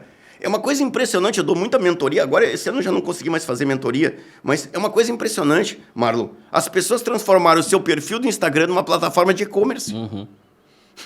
Cara, você não entendeu. Então eu não preciso de uma plataforma. Eu monto um site. Sim. Porque rede social é para socializar. O que existe no mundo digital é um negócio chamado marketing de conteúdo. Por que eu tenho hoje no Instagram, eu acredito que 425 mil seguidores? Imagina se só aparece assim, Eduardo Teva, como vender valor e não preço, apenas 399 reais. Eduardo Teva, técnicas poderosas. Quem quer me seguir? Ninguém, porque não tá agregando em nada. Não tô agregando em nada. O que eu tenho? Você vai ter um monte, Eduardo ensinando isso, Eduardo, e lá pelas tantas, tô tentando vender. Eu digo sempre assim, mas tu vende curso. Isso. Que bom que tu entendeu, eu vendo curso. Sim. Né? Porque o dia que alguém te ensinar a vender e ele tem vergonha de vender, tu não entendeu nada. Então, esses tempos, um cara que era meu mentor disse assim, Eduardo, eu não consigo ter seguidor. Eu disse, mas olha cadê aqui, o conteúdo? Cara. Cadê conteúdo, cara? Você só... Nós pegamos uma lavanderia que só tinha promoção da lavanderia. Uma lavanderia em BH, só tinha promoção. Leve 3 camisas, leve... Cara, nós começamos a ensinar a tirar mancha. O que você faz quando você está na corrida e agora derramou uma gordura na tua camisa? Sim. Os pessoal começou a seguir, começou a gostar do perfil. O que começou a acontecer? Começaram a levar mais roupa para a lavanderia. Aí na lavanderia, a atendente estava com inscrito. Você está entendendo? Porque é isso que a gente tem que tentar dizer para as pessoas. Agora você vai pegar a atração do digital com um profissional de vendas competente para fechar esse negócio. Perfeito. Que pode ser presencial, pode ser por WhatsApp. Tem uma pesquisa agora, a minha esposa trabalha na área do direito digital, eu vou errar um número, mas vamos falar de bilhões de reais no mundo digital que são perdidos pela falta da qualidade do contato. Porque o brasileiro ainda é um pouco inseguro para comprar. Nesse ponto, o americano é diferente. Sim. O brasileiro gosta de mandar uma mensaginha pelo WhatsApp. Quero ver se não é golpe, não sei o que é, né? Mas parece que ele gosta de perguntar qual é a cor, mas tá ali, desgraçado. Tá ali, tem preto, vermelho. Mas parece que ele quer saber algum tipo de intervenção. Então, mostrava que a maioria das pessoas, quando ela ia para um contato, era decepcionante o contato. Então, tá aí. Eu mando para 8 empresas, né, que vendem grama sintética, e na segunda-feira, que seria a hora que eu esperaria receber, 2 me mandaram, 4 até agora não me mandaram, e 2 foram me mandar na segunda-feira à noite, quando eu já tinha decidido com quem eu iria comprar. E eu tenho certeza hoje, Marlon, e eu falo demais que eu sou palestrante, tá? Capaz, e aqui eu tô mais para ouvir do que para falar. E eu tenho certeza, Marlon, e você é um empreendedor, que muitos desses caras devem estar dizendo assim, como tá ruim esse negócio de grama sintética, né? Você tá entendendo? Entendi. Esse mercado de grama sintética tá uma bosta, né, cara? Cara, que tem de cara queimando o preço. Cara, eu não tinha a mínima ideia quanto é que custava o metro quadrado de grama sintética. Sim. A única coisa que eu tinha é o seguinte, eu quero botar uma graminha sintética para bater bola com meu filho. Sim. Só isso. Se o cara ia me cobrar mais ou menos, honestamente, graças a Deus, mais R$5, ou menos R$5 por metro quadrado de uma grama sintética, sabe de quem é que eu comprei? De quem me atendeu melhor. Incrível! Então, olha só que maluquice isso. Eu entrei pelo digital, mas decidi por quem me deu um atendimento melhor. Porque, de repente, também, neste momento, estão assistindo aqui o teu podcast, nos ouvindo, pensando que experiência de compra não faz diferença. E faz toda a diferença. E hoje em dia a gente vê uma mudança de mercado, né? Que é essa parte da experiência, né? Ninguém fala mais sobre, vamos ter uma loja física e vamos ter roupas, etc. e vamos vender. Não.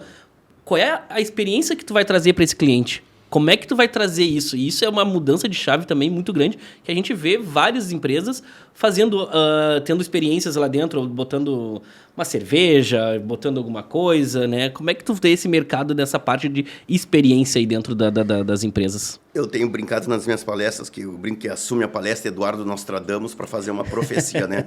Só vão sobrar 2 tipos de empresa no mercado, na minha opinião, claro, é a minha opinião. De um lado, a venda pela internet com foco em preço e conveniência, e do outro lado, a venda com uma experiência encantadora. Fora disso, não haverá uma terceira via. Eu não aceitarei mais ser atendido por gente que não me agrega nada, porque neste caso, a única coisa que eu vou fazer é comprar pela internet. Sim. É você comprando uma peça de roupa, por que eu vou lá se eu atendi? Agora, se eu vou num lugar em que as pessoas são atenciosas, eu passo uma experiência legal, o local é agradável, posso, quem sabe, tomar uma cervejinha, tem lugar para sentar. É uma coisa engraçada. Uhum. Você já deve ter passado por essa experiência de sair com a sua esposa para comprar. Sim. Cara, a minha esposa... Não tem nada pro homem ficar fazendo. A minha esposa compra muito mais num lugar onde eu posso sentar, cara. Por quê? Porque senão eu tô dizendo... porque ela tem mais tranquilidade. Eu tô sempre fazendo alguma coisa. Então, as pessoas não pensam, parece que em nada mais na experiência do usuário. E este lugar que não pensa, ou já quebrou, ou tá com seus dias contados. Uhum. Então, eu acho que ou a gente... De um lado, a venda pela internet é cada vez maior. Ela vai crescer.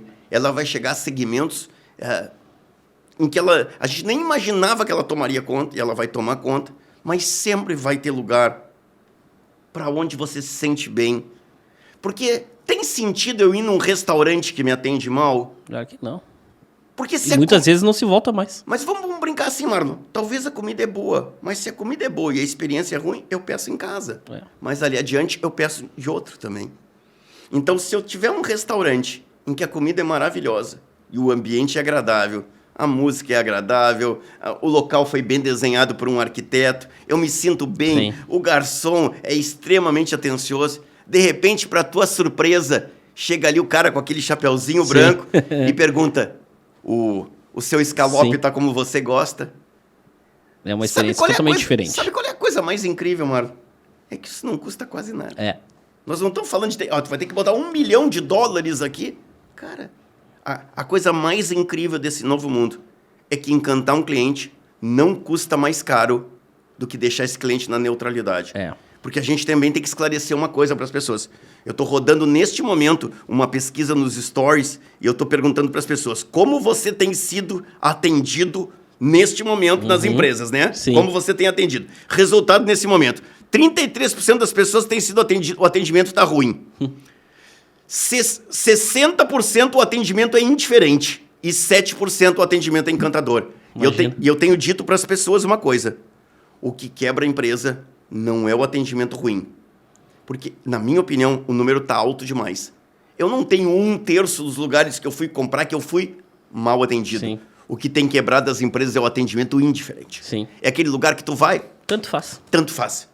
Porque você que está nos assistindo nesse momento, se você é gestora da sua empresa, salvo eu estar enganado, eu tenho quase certeza que se você vê um funcionário seu atendendo mal um cliente, você chama a atenção dele ou demite esse cara. O problema é que você convive com gente que não sorri, com gente que não gosta de gente, com gente que está de má vontade lá dentro.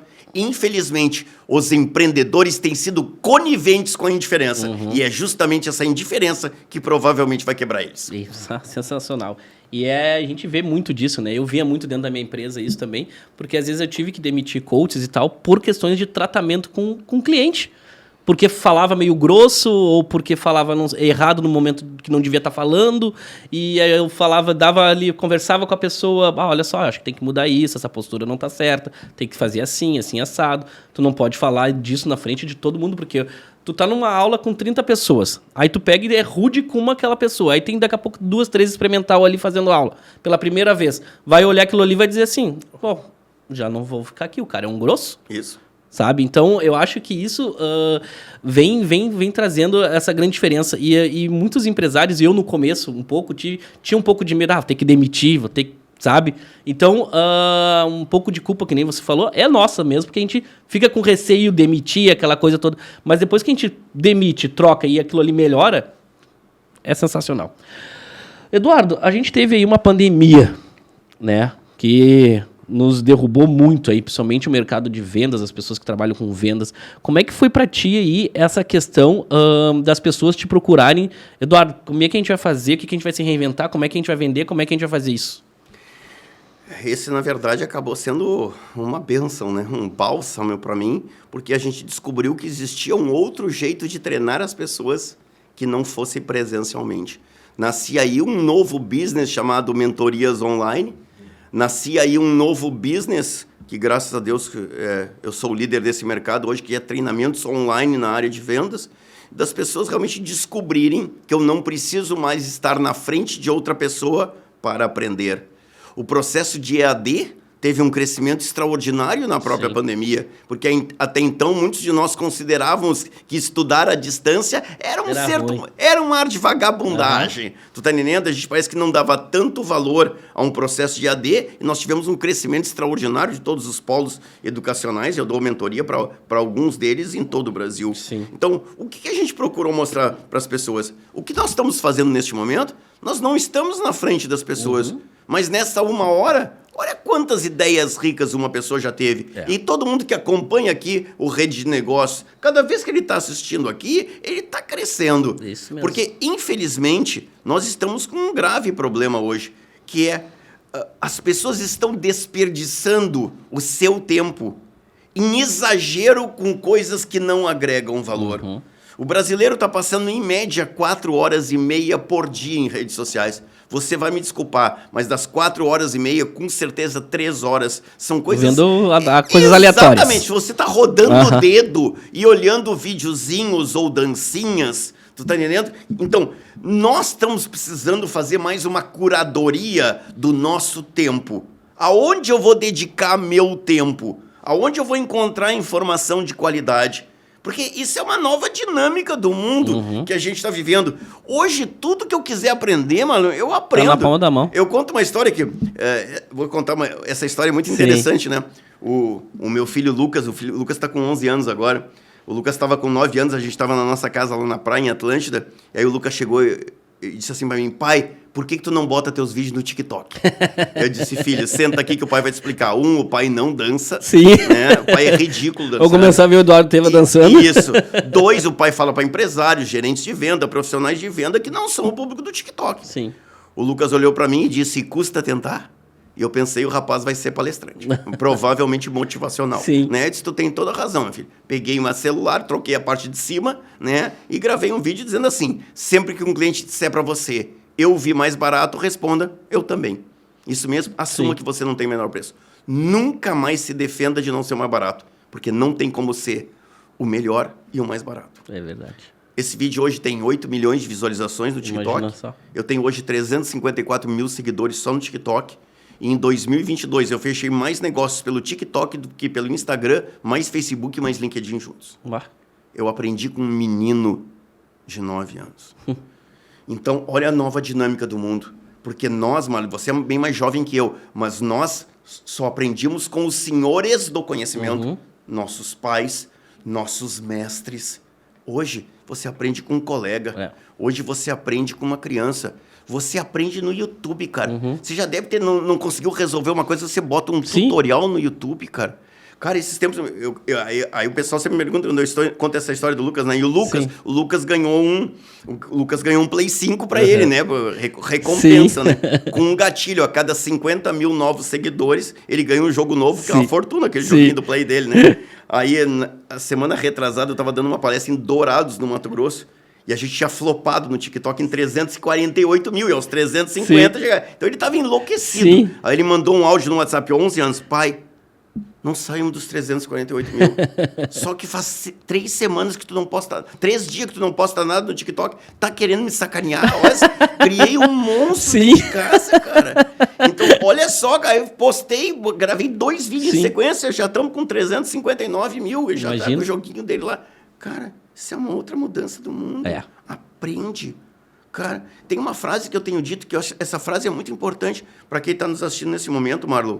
Ninguém mais quer trabalhar com gente que não quer melhorar. É verdade. Ninguém mais quer trabalhar com gente que parou no tempo. Eu estou convencido que velho não tem nada a ver mais com a idade. Velho tem a ver com a mentalidade. Cara, você conhece velhas com 30 anos. Tenho certeza. Tem 30 anos, não quer estudar, não quer aprender, não quer ler. Se tu pagar um treinamento, vai lá com má vontade. É verdade. E provavelmente você conhece jovens com 50, querendo evoluir, querendo melhorar, querendo se tornar uma pessoa mais competente no que faz. A gente vai ter que entender que é engraçado, né? Toda hora a gente fala em mentalidade, mas pouca gente para entender que mentalidade é a idade mental. Mental? Idade. É verdade. Mentalidade. Mas mentalidade é a idade mental. Porque eu brinco sempre na minha palestra, né? Quanto à idade cronológica, fica tranquilo. A ciência está fazendo o seu trabalho com maestria. É verdade. Mas a ciência não pode fazer nada pela tua idade mental, porque a idade mental é uma definição tua. É a forma como você reage à vida. E isso a ciência não pode fazer nada. Isso é a questão do nosso velho e conhecido livre-arbítrio. É o poder que você tem de tomar as decisões da tua vida. Sim, maravilhoso. Eduardo, outra coisa agora, uma parte de empreendedorismo aqui.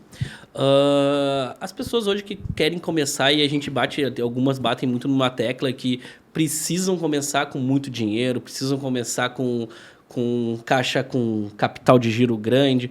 E hoje em dia a gente sabe que tá na palma da mão só começar. O que tu pode dizer para essas pessoas hoje?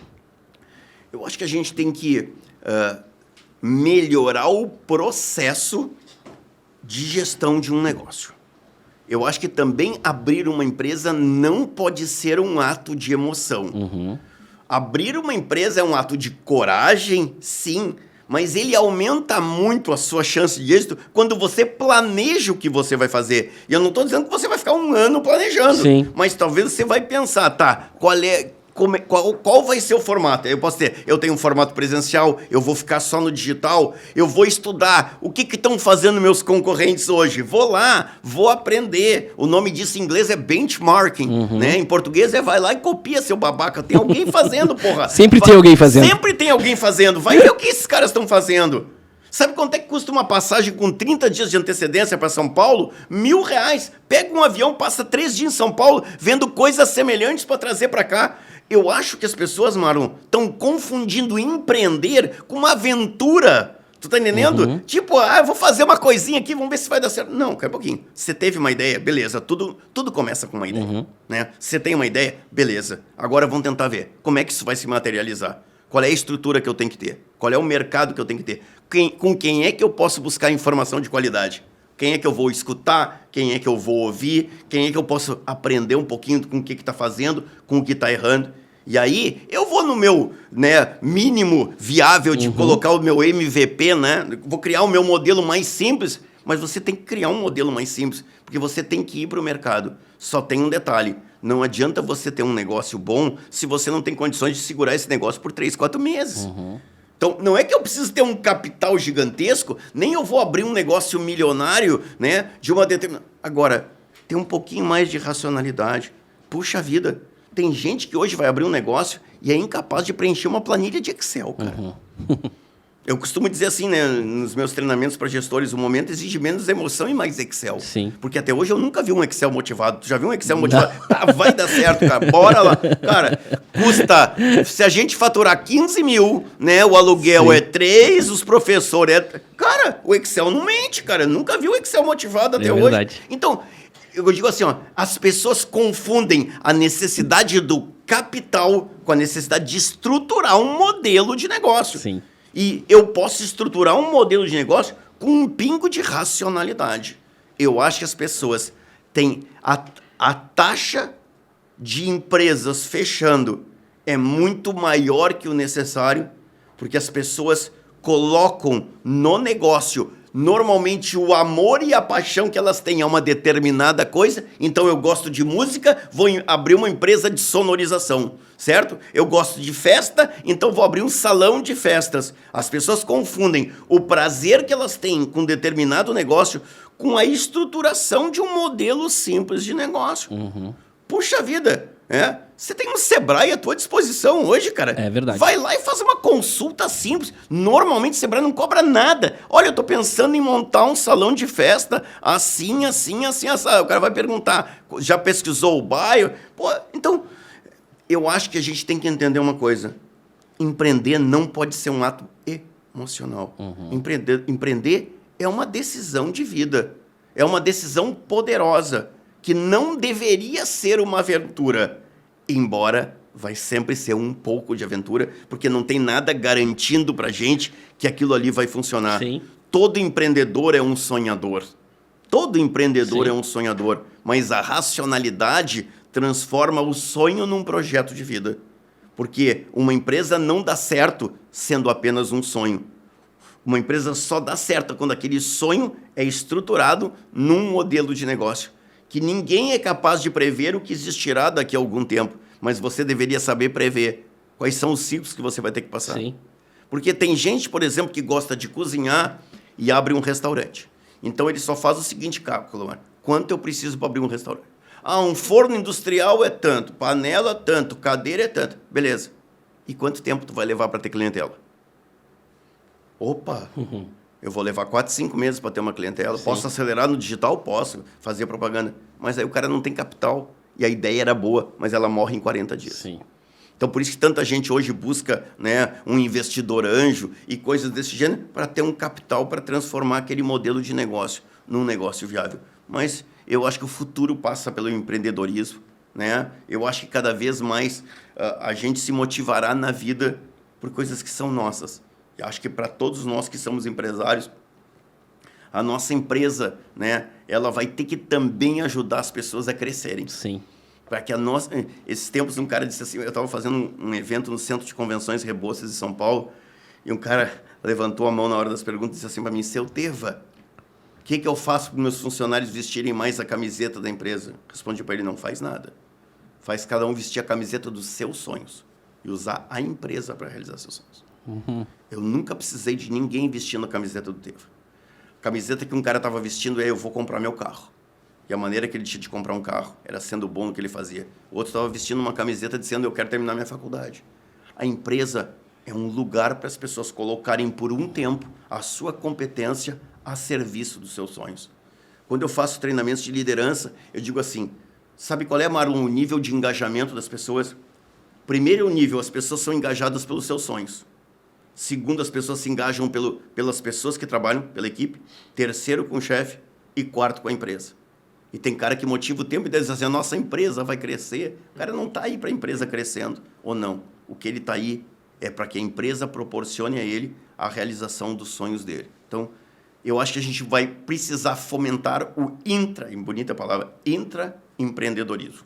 Eu não preciso empreender no meu CNPJ. Eu posso empreender com o meu CPF, aprender a ter uma mentalidade empreendedora para ir no futuro estar preparado para empreender. Maravilhoso. O homem, para fechar assim esse raciocínio, né? Um dos homens, o homem mais rico do Brasil, né? Perguntaram para ele: que conselho você daria para alguém que, como eu, quer ter sucesso na vida? E o cara comentou: eu trabalho numa empresa, né? Claro que eu sonho em ser um bilionário que nem você, mas eu não vou ser, eu só queria ter uma vida legal. Sim. E o Jorge Paulo Lema, não tem por que não dizer o nome dele, né? Não vai ficar bravo com a gente. Não vai. O Jorge Paulo Lema, cuja formação básica é Harvard, né? O Jorge Paulo Lema não foi jornaleiro.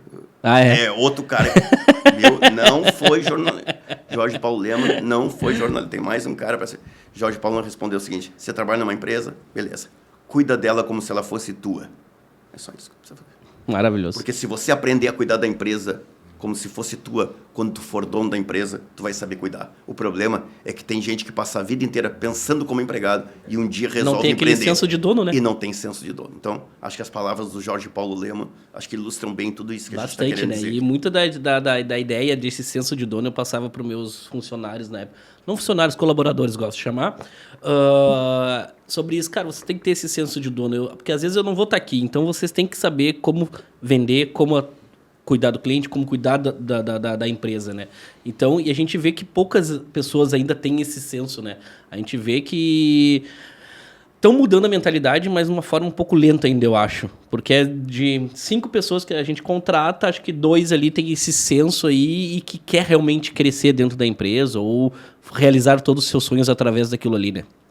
E dentro do empreendedorismo, hoje, olhando o nosso mercado brasileiro, assim, tá? Comparado aí com, daqui a pouco, com os Estados Unidos e outros países que estão tendo crises aí. Como é que tu vê esse nosso mercado hoje aí, no futuro aí? O Brasil é um dos lugares mais prósperos do mundo, né? Uma vez eu estava almoçando com o presidente mundial da John Deere e ele disse que o sonho da John Deere é que o mundo inteiro fosse Brasil.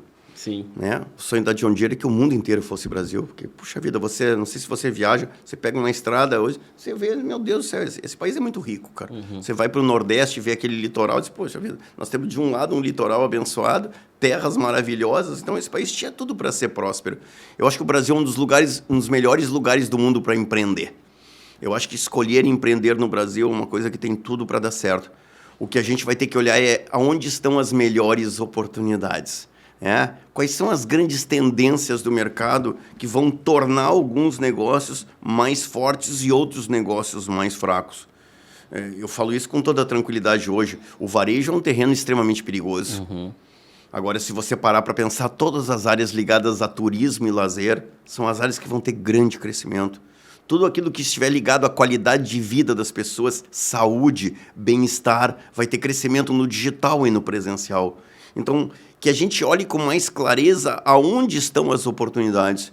Mas eu não acredito que empreender deveria ser a primeira opção. Empreender deveria ser a consequência de quem já atuou em alguns lugares, entendeu um pouco mais a dinâmica do mundo do trabalho e dos negócios e aí sim está pronta para empreender.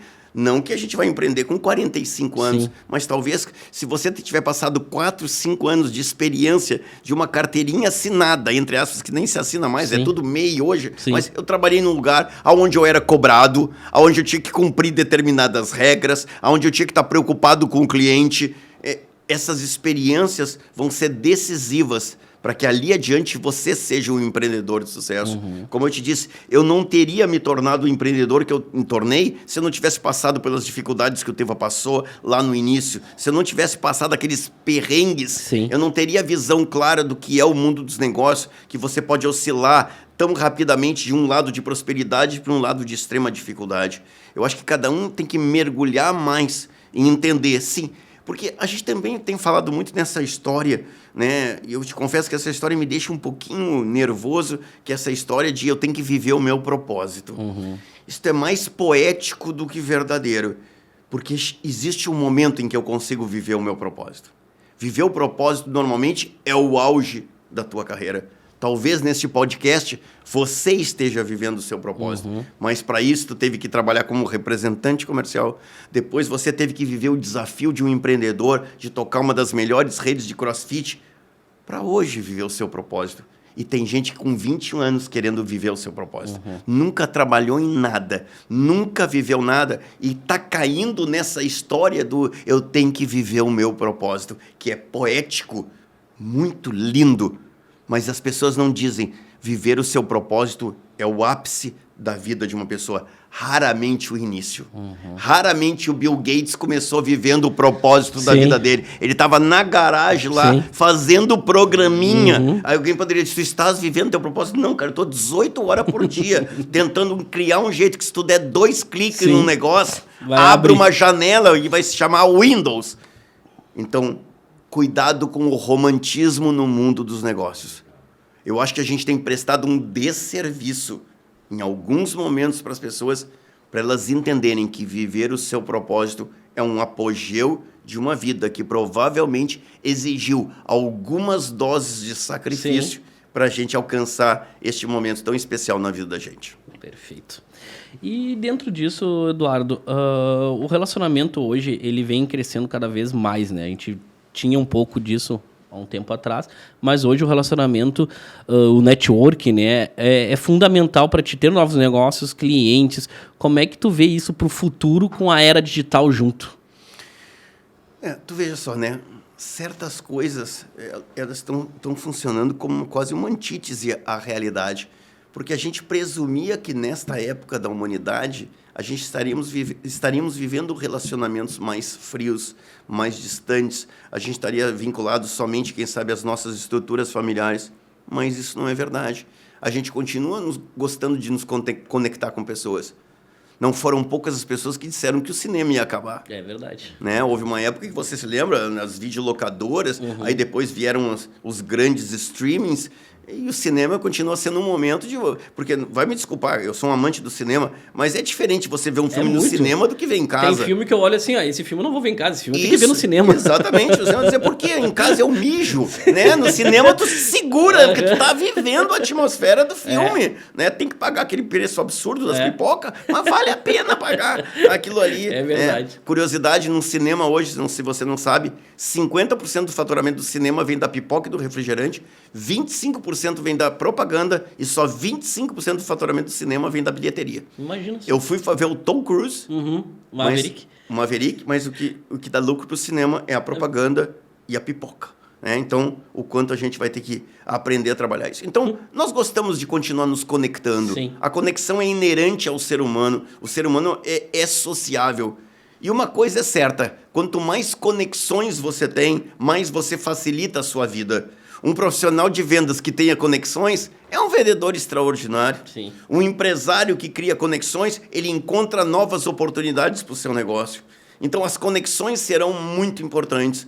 Só que tem muita gente vivendo o seu casulo, querendo viver no mundo isolado. E isso é um problema da nova geração. É. E eu falo isso como quem tem filhos com 28 anos e com 11. Que a gente daqui a pouco está criando uma cultura onde eu vivo só dentro do meu mundo. E isso é uma coisa que é extremamente perigosa. Eu acho que eu aprender a me conectar com as pessoas, eu encontrar lugares onde eu possa me conectar, que pode ser a minha igreja, pode ser o futebol com amigos, que pode ser viajar com outras pessoas. Eu acho que nós devemos, na minha opinião, nos forçar a criar conexões. Porque ao natural, né, você vai chamar a comida pelo iFood. Sim. Tu tá entendendo? Quando seria muito legal você ir num jantar com outros casais que você não conhece, mas parece, entre aspas, que isso é uma coisa de velho. Então, algumas coisas, e isso é o bonito da vida, elas são cíclicas, né? Então, parece que estava meio out essa ideia. Sim. E o convívio está ganhando força novamente. Como é que a gente prova isso? Olha o crescimento no litoral gaúcho dos condomínios, por exemplo. Verdade. O que são condomínios? São, teoricamente, cada um estava dentro da sua cerca, entre aspas. Condomínio é um momento de convívio social, porque teu filho está brincando com as outras crianças do condomínio, meu filho vai para a escolinha de futebol agora. Então, eu acho que todos nós devemos pensar em como melhorar nossas conexões, porque normalmente grandes negócios e grandes ideias surgem a partir de conexões que a gente tenha com outras pessoas. Maravilhoso. E dentro disso, Eduardo, que a gente vem falando, essa geração nova, né, que vem aí, a gente sabe que esse índice de depressão, ansiedade, um monte de coisa, se aplica muito nessa geração nova e o transtorno de não chegar lá, daqui a pouco de... pega aí, falando em nomes aí, Thiago Fisch, desculpa aí, mas, né? Vê aquelas coisas ali que ele passa e não conseguir alcançar e frustração. Para essa geração nova, o que é nesse mercado? Colocasse um dos maiores desafios desse mundo, né? A gente está vivendo num mundo do faz de conta, né?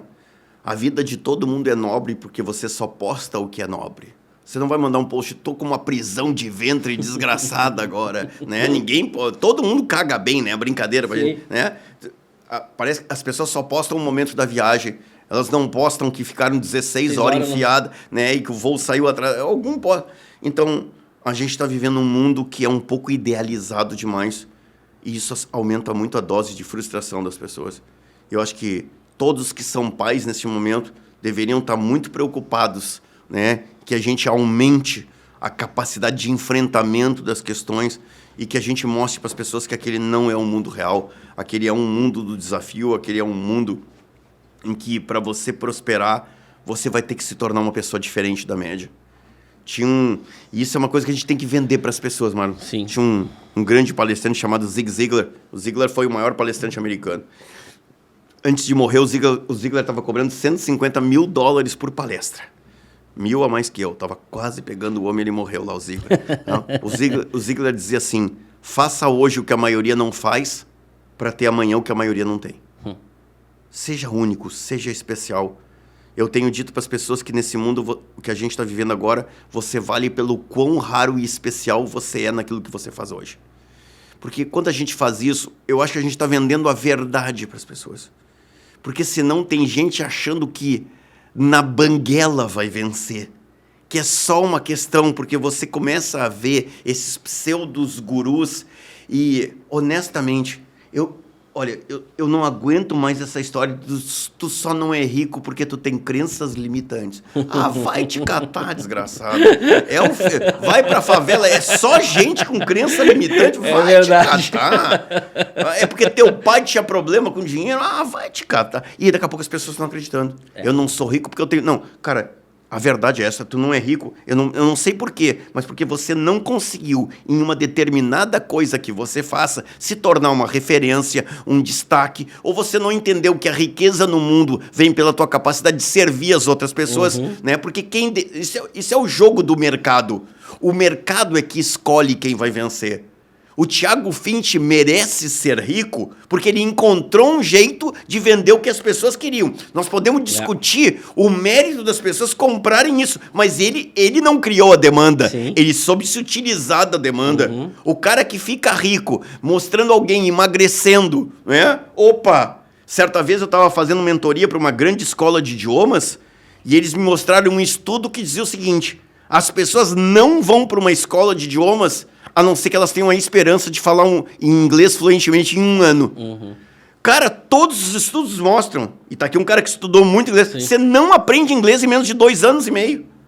Só que você não bota assim, aprenda inglês em 2 anos e meio. Não tem ninguém na escola, velho. É verdade. Tu tá entendendo? Agora tem aquele cara que escolhe. Você tem um método mágico. Você aprende inglês dormindo agora. Você acorda e diz, oh my God. Né? Do nada você acordou assim. Então, este é o meu medo. Sim. A gente tem vendido para as pessoas o que elas querem e não o que é verdadeiro. E a gente volta àquela tua pergunta, e como é que a gente resolve tudo isso? A partir do momento que a gente prestar mais atenção ao conteúdo do que à forma. Eu olho para o meu trabalho, não gosto muito de falar em mim, mas eu sou um cara muito simples. Se você olhar meus posts, não tem nada. Meus posts são retos, são simples. Tem uns caras que dizem assim pra mim, Eduardo, tá faltando design pra ti. Show de bola. Porque eu tô tentando chamar atenção pras pessoas. Eu não uso filtro. Eu tenho essas manchas mesmo. Minha mulher fica muito braba comigo. Porque tu tá precisando botar um filtro. Eu disse, não, eu tô precisando de uma plástica. É diferente. Mas eu tento vender a verdade. Sim. Porque é muita gente vendendo a fantasia. Então, eu acho que a gente vai ter que pensar muito nisso. Né? E a gente, claro, a gente não vai aqui no Rede de Negócios resolver os problemas da humanidade, mas a gente pode dar um norte para as pessoas de como elas deveriam pensar a vida, de como elas deveriam se comportar e, principalmente, Marlon, quais são os valores que elas deveriam seguir. Eu, honestamente, eu não estou preocupado. Vamos pegar o Leonardo. O Leonardo é meu filho que tem 9 anos de idade. Então, olha só, eu tenho uma filha de 32 e um de 9. Tá? Vamos pegar o Leonardo com 9 anos. Cara, a única coisa que eu posso ensinar pro Leonardo é valores. Por quê? O Léo vai trabalhar numa coisa que não existe hoje. Tenho quase certeza. É verdade. Vamos botar o Léo entrando no mercado aos 25 anos. Ele vai entrar antes. Cara, como é que vai ser o mundo daqui a 16 anos, cara? Não tem nem como imaginar. Ô, Léo, tu te prepara para ser, né, sonorizar evento. Vai ter evento para sonorizar daqui a 16 anos? Não. Tu vai ser cineasta. Vai ter filme. Tu tá entendendo? Eu não posso ensinar nada, mas eu posso ensinar ele a ser um cara legal, a ser um cara honesto, que ele entende que tudo que a gente tem na vida vem do trabalho. O que eu posso fazer hoje é sedimentar valores. Agora, vamos falar a verdade, mano. Tá difícil. Muito. Tá difícil. Porque o meu livro, Preparando a Nova Geração para Vencer, eu escrevo assim, todo mundo tem a fórmula certa de criar o filho dos outros. Verdade, todo mundo tem a todo fórmula mundo dá um pitaco lá. certa de criar o filho dos outros. Eu tenho uma criança que é colega de um dos meus filhos, não vou dizer qual é, que é um inferno. O pai é psiquiatra e a mãe é psicóloga. O guri é o guri é um terror. Tá entendendo? Então, é engraçado, a gente sabe como criar o filho dos outros. Porque todo mundo diz assim, meu filho não fica no videogame. 11h30 da noite estão lá chamando meu filho, né? Oh, vem aqui. Léo, é hora de jogar, mas estão me chamando. Essa é a mãe que diga, meu filho. Não. Sabe o que acontece? Nós descobrimos essa história. Essa história é muito interessante. Daria um outro podcast. Sim. O guri, às 10h30 da noite, desligava a luz, dormia. O pai e a mãe dormiam, ele voltava pro videogame. Olha a mãe... só. Na Ilha da Fantasia, dizendo, meu filho não joga. Eu esperava todo mundo dormir para ir. Então, olha só os dilemas e os desafios que a gente tem, né, para fazer essa vida funcionar. Não é fácil. É verdade, não é. Eduardo, a gente está quase indo para o final aqui, já estamos aí quase, vamos fazer 1h30, eu acho, de programa, sensacional. E hoje, o que tu atribui o teu sucesso? Puxa vida, é tão ruim falar da gente. A maioria das pessoas gosta de falar. Gente, eu acho que eu atribuo o meu sucesso a ter encontrado uma maneira de ajudar as pessoas a alcançar seus próprios sonhos. quando você entende que o dinheiro é consequência de servir os outros, talvez você entendeu a coisa mais importante do mundo, né? Eu costumo dizer, por exemplo, no mundo das vendas, que quase todas as pessoas que eu conheci que correram atrás de dinheiro não encontraram. Mas quase todas as pessoas que se dedicaram a servir os outros com excelência, o dinheiro apareceu como consequência. Eu tenho muito orgulho de ter me reinventado, e isso é o que eu mais escuto, de ter me reinventado, de não ter parado para aprender. Sim. Né? De ter sentado e estar nas terças-feiras de tarde, eu ter entrado na comunidade do Sobral e estar estudando tráfego pago. Né? Meu filho tem 28 anos agora. Pai, vai vir um cara aqui que é um dos melhores caras de tráfego pago. Vamos jantar com o cara? Pelo amor de Deus, meu filho. Pô, que oportunidade maravilhosa. Sim, relacionamentos de novo. Saímos para jantar. Acho que durou umas 3 horas a janta. E no final o cara disse uma frase que até hoje eu não sei se eu estou motivado ou desmotivado. Porque ele disse, eu nunca imaginei que um cara tão velho pudesse entender tanto de tráfego. Eu vou ter que assumir a idade, então vou olhar para um elogio. O que o cara estava dizendo? Que toda a galera que entende de tráfego normalmente tem 30 anos, cara.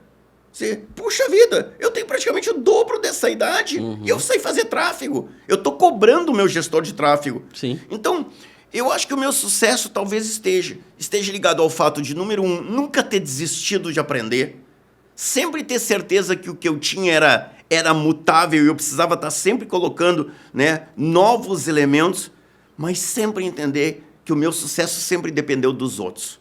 Porque ainda tem uns idiotas que dizem assim, eu não me importo com o que os outros pensam. Então você não entendeu o mundo. Porque você se importa com o que os outros pensam do podcast Rede de Negócio. Porque se o cara não gostar, não vai ter esse podcast daqui a 6 meses. Se o cara comprar um treinamento meu e for ruim, ele não compra o segundo. Ele não vai me seguir se ele não gostar do conteúdo. O mundo foi feito de uma ideia de servir. Servir é a base de tudo. E se você quiser puxar para o cunho religioso, né? Jesus, todos os grandes líderes da humanidade eram servidores, tirando os tiranos. Tirando, fica engraçado, né? Os tiranos são a exceção desse processo. Servir é a base de tudo. Quando você encontra em você o centro do universo, você provavelmente está no lugar mais distante que você poderia estar da essência, do DNA da marca de ser bem-sucedido. Quando eu tinha as minhas lojas, eu entendia que quanto mais eu servia a minha equipe, mais eles teriam prazer em trabalhar comigo, mais eles realizariam os sonhos e, por isso, mais eles encantariam os nossos clientes. Quando eu mostrei para o meu cliente que ele poderia ter nas nossas lojas uma boa alternativa de comprar a roupa que ele gostaria sem pagar aquela fortuna das grandes marcas, eu compreendi que naquele momento eu encontrei um jeito de servir as pessoas. Quando eu fui para o digital, eu mostrei para quem está nesse momento em Pará de Minas que ele pode estar assistindo um treinamento com o Eduardo Teva, né, reunindo 10 funcionários deles por R$290. E quando ele não teria essa oportunidade de ir, quem sabe, em São Paulo, me ver num grande hotel, numa mega convenção que cobraria R$2.000 por pessoa. Ele não teria dinheiro para pagar a viagem, nem para pagar o ingresso. A essência de tudo isso, Maru, é servir. É encontrar um jeito. Né? Porque o que eu encontrei, como eu estava te mostrando aqui na foto antes da gente entrar? É um pessoal no interior do estado, estou eu na tela do computador e tem 7 pessoas em volta anotando, porque eu estou ensinando elas a venderem. Então, o que é isso? Servir. Por que o genial Steve Jobs se tornou um cara extraordinário? Ele encontrou o jeito de servir as pessoas. Né? Vamos só lembrar que o iPhone é uma consequência. Porque antes a gente estava com o nosso iPod, que foi uma revolução na ideia de ouvir uma música. Então, às vezes as pessoas não se dão conta que a essência do mundo é servir. Quem é o cirurgião plástico mais bem-sucedido? O que melhor serve os outros. É aquele que entrega para as pessoas no nicho econômico dele. Ele pode ser um cirurgião mais popular, quem sabe ele é um cirurgião mais elitista, mas ele, na essência do público-alvo dele, ele consegue descobrir e entregar para as pessoas o que elas estão precisando. Então, se você que está nos assistindo nesse momento, você está pensando em criar um negócio, pensa que a essência do teu negócio é servir. Como você poderia criar, lá sei eu, um jeito de entregar encomendas que fosse alguma coisa que as pessoas estão precisando hoje. É verdade. Quando você pensar pela natureza econômica do negócio, você encontrou o viés errado. Porque você tem que pensar na natureza do quanto o teu negócio será capaz de servir as pessoas, porque O retorno econômico é uma consequência de você ter encontrado alguma coisa que as pessoas estariam dispostas e que estão procurando. Maravilhoso. É isso aí, gente. Eduardo, dentro disso, tá? A gente falou ali de alguns pilares ali que tu comentou. Dentro do empreendedorismo, quais os pilares mais importantes que tu acha hoje? Puxa vida. Já diria o rei, são tantas emoções. Vamos pensar. Aonde estão os pilares para a gente empreender com sucesso? Né? Eu acho que, em primeiro lugar, o grande pilar que a gente tem que trabalhar é o pilar de pessoas. Você não consegue construir algum negócio de sucesso sem gente legal. Isso é uma coisa que eu sempre tive claro na minha vida. Se você não tiver uma equipe ao seu lado, querendo fazer as coisas acontecerem, nada vai funcionar. Eu conheço gestores que tinham tudo para ser bem-sucedidos, porque tinham uma grande ideia, só que eles achavam que pessoas eram um mal necessário. E até hoje eu escuto como é difícil lidar com gente, né? E eu respondo, gente é a melhor coisa que existe, desde que as pessoas queiram fazer acontecer. Então, o primeiro pilar é um pilar das pessoas. O segundo pilar essencial do empreendedorismo vai estar muito ligado à ideia. Né? Talvez, eu acho que na verdade a ideia vem antes das pessoas. O primeiro é a ideia. Como é que eu poderia servir o mercado? O que o mercado está procurando para que eu possa? E aí a gente entra num grande pilar, que é o pilar do marketing, que é o pilar da venda, que é o pilar de mostrar para as pessoas, porque o mundo está lotado de ideias maravilhosas que não vingaram, porque as pessoas não souberam comunicar isso para as pessoas. Só que existe um outro pilar, que é um pilar que normalmente desagrada as pessoas e que ele é muito negligenciado no mundo dos negócios, que é o pilar das finanças. Infelizmente, as pessoas hoje têm uma pouquíssima capacidade financeira. Infelizmente, porque finanças não é um assunto atraente. Salvo aquele cara que é apaixonado por finanças, o que fará dele um contador, né? Um cara mais realmente ligado nessa área. Normalmente o DNA do empreendedor não é um DNA de um cara com pensamento financeiro. E vou te contar uma história rápida. Claro. Certa vez, um dos maiores empreendedores do Rio Grande do Sul me convidou para tomar um café depois do almoço da Câmara de Dirigentes Lojistas de Porto Alegre. E esse cara tinha levantado por 5 anos o troféu da Valor Econômico como a empresa mais rentável do Brasil. Ele já é falecido. Ele não gostava que eu dava o nome dele enquanto ele estava vivo. Então, já que ele morreu, eu acho melhor também continuar não dando o nome dele. Claro. E ele chegou e disse assim para mim, depois de tomar café, disse assim, Eduardo, eu vou te contar uma coisa. Só eu e ele, no antigo, mas ainda existente Hotel Plaza São Rafael, na Avenida Alberto Bins, que ficava a 1 quadra do meu escritório, disse assim, Eduardo, vou te contar uma coisa. Os melhores vendedores que eu vi trabalhar na minha vida são os vendedores do Teva. Eu disse, puxa vida, cara. Que orgulho eu sinto. Acho que não é verdade, mas me sinto muito orgulhoso de dizer isso. É a mais pura verdade. E ele continuou. Ele era uma empresa de varejo. Sim. Os funcionários mais motivados do Brasil são os do Teva. Não estou entendendo o que está acontecendo aqui. Não é verdade, eu tenho N problemas, como tu também deve ter. É verdade, sim. E ele continuou, mas tu vai quebrar. Eu disse, não entendi. Tu tem todo o jeitão do empresário que quebra. Falante, comunicativo, acha que tudo é gente. Que pena, Eduardo, que só não te ensinaram a maior verdade do mundo dos negócios. O jogo do mundo dos negócios não é venda. O jogo do mundo dos negócios é rentabilidade. O jogo do mundo dos negócios não é quanto é que faturamos, é quanto é que sobrou. Tu está preocupado demais com coisas e de menos com lucro. E eu estava muito perto de quebrar. Então, este pilar do cara aqui, focado em gente, focado em vender, que estava deixando de lado a estrutura econômica do negócio.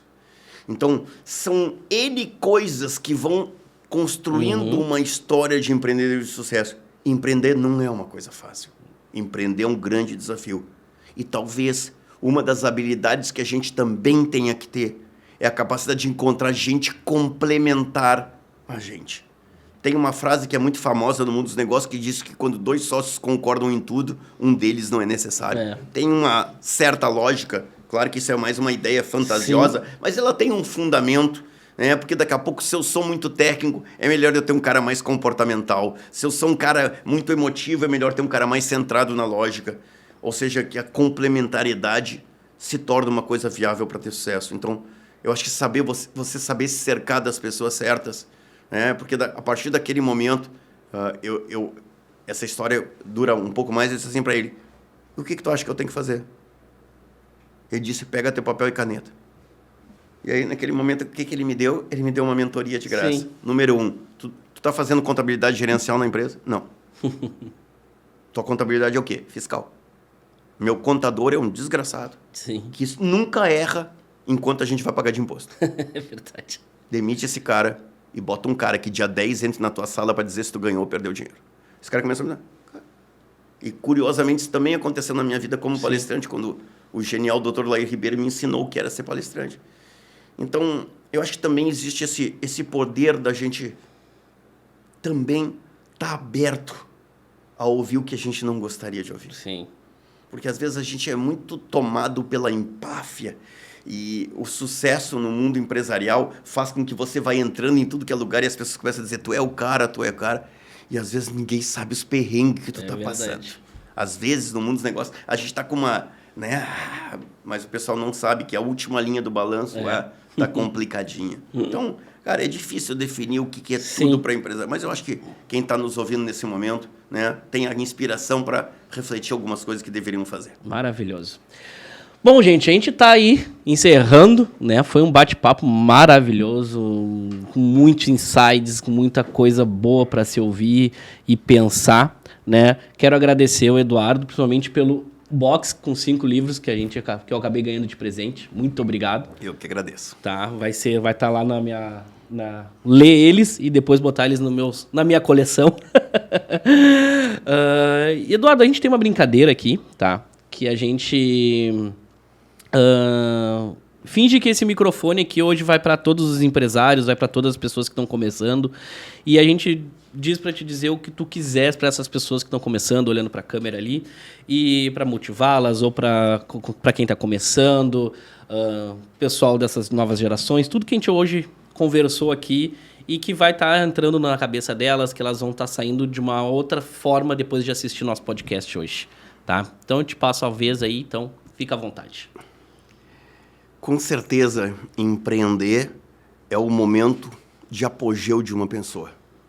Quando você realiza o sonho de ter seu próprio negócio, quando você se torna, a partir de um determinado momento, senhor de tudo, a partir deste momento, entenda também que aumenta enormemente a sua responsabilidade. E entenda que, acima de tudo, você tem que estar preparado. Você, quando empreende, tem que estudar mais. Tem que estar mais atento aonde está o conhecimento. Você, quando empreende, tem que estar muito bem cercado de pessoas que possam ajudar você a vencer os desafios do dia a dia. Mas também é preciso você entender que a estrada da prosperidade não é uma estrada reta. A estrada da prosperidade é uma estrada de ciclos. E muita gente, infelizmente, quando aparecem as pequenas derrocadas da vida, acabam desistindo. Eu não tenho a mínima dúvida de dizer para você que em vários momentos vai passar na sua cabeça uma vontade enorme de desistir. E vai passar na sua cabeça também muita gente apitando no seu ouvido, dizendo para você que não vale a pena. Mas eu posso dizer, do alto de quem viveu tantos ciclos diferentes na vida como eu vivi, não conheço ninguém que teve uma vida próspera sem ter tido vários momentos de extrema dificuldade. Todo grande empreendedor que eu conheci na minha vida, que eu tive o privilégio de conviver, não teve uma vida só repleta de sucesso, embora eles prefiram contar apenas os seus momentos de sucesso, porque mercadologicamente falando, é mais bonito contar nossas vitórias que nossas derrotas. Mas se você não entender que em vários momentos você vai ter que vencer a tentação de desistir, você não entende o que é o mundo dos negócios. Eu tive 3 vezes para quebrar na minha vida. E nos momentos mais difíceis da minha vida, eu só encontrei inspiração num único lugar. abrindo a porta do quarto dos meus 2 filhos pequenos e olhava eles dormindo. E naquele momento eu pensava, meu Deus, aonde foi parar o empresário brilhante? Aonde foi parar o cara que era o maior treinador de vendedores? Aonde eu me tornei essa pessoa tão comum? E naquele momento, molhado em lágrimas, eu tenho certeza que Deus derramava suas bênçãos sobre mim e me dava força para continuar de novo. E em todas as vezes que eu tive perto de quebrar, quando eu saí da crise, eu coloquei o Teva num lugar ainda maior que ele estava antes de ter entrado na crise. A maioria das pessoas não contará para você os percalços do caminho. Você ouvirá muitas narrativas das histórias de sucesso. Alguns até fantasiarão algumas histórias de fracasso que não são as verdadeiras do dia a dia. A vida não é feita apenas de grandes momentos, mas toda a história de sucesso, ela significou, com certeza, vários momentos em que você venceu a tentação de desistir. Só entenda uma coisa, a vida passa rápido demais. E mudou a nossa percepção de passagem do tempo. O tempo hoje passa mais rápido. Então, não demore demais para construir a história que você vai ter orgulho de contar um dia. Maravilhoso, sensacional. Gente, Eduardo, eu só tenho a agradecer por esse bate-papo maravilhoso. Foi sensacional. Acho que para mim, como empresário e empreendedor, para mim foi enriquecedor, porque é uma geração, aprendo muito, muito obrigado mesmo. Eduardo agora também vai dar vou dar a palavra para ele mais uma vez, falar o Instagram, falar um pouquinho das suas páginas e a gente fica encerrando por aqui daqui a pouquinho. Maravilha, então. Você me acompanha no Eduardo_Teva no Instagram, que é onde eu sou mais ativo, mas estou no TikTok, estou no Face, estou no LinkedIn também. Assina meu canal no YouTube também, se você ainda não me segue o canal no YouTube lá. Muitos vídeos legais, muitas dicas práticas de venda. Então, muito legal ter você comigo aqui nessa jornada e a minha missão é essa. Eu quero ajudar você a vender cada vez mais. Essa é a minha meta de vida e esse é o meu desafio todos os dias. Obrigado a você aí por esse momento tão especial para mim também. Eu que agradeço, Eduardo. Galera, até o próximo programa. Terça-feira que vem, às 8 horas, ao vivo aí. A gente vai e volta com mais um empreendedor, empresário. E muito obrigado. Boa noite. Tchau, tchau.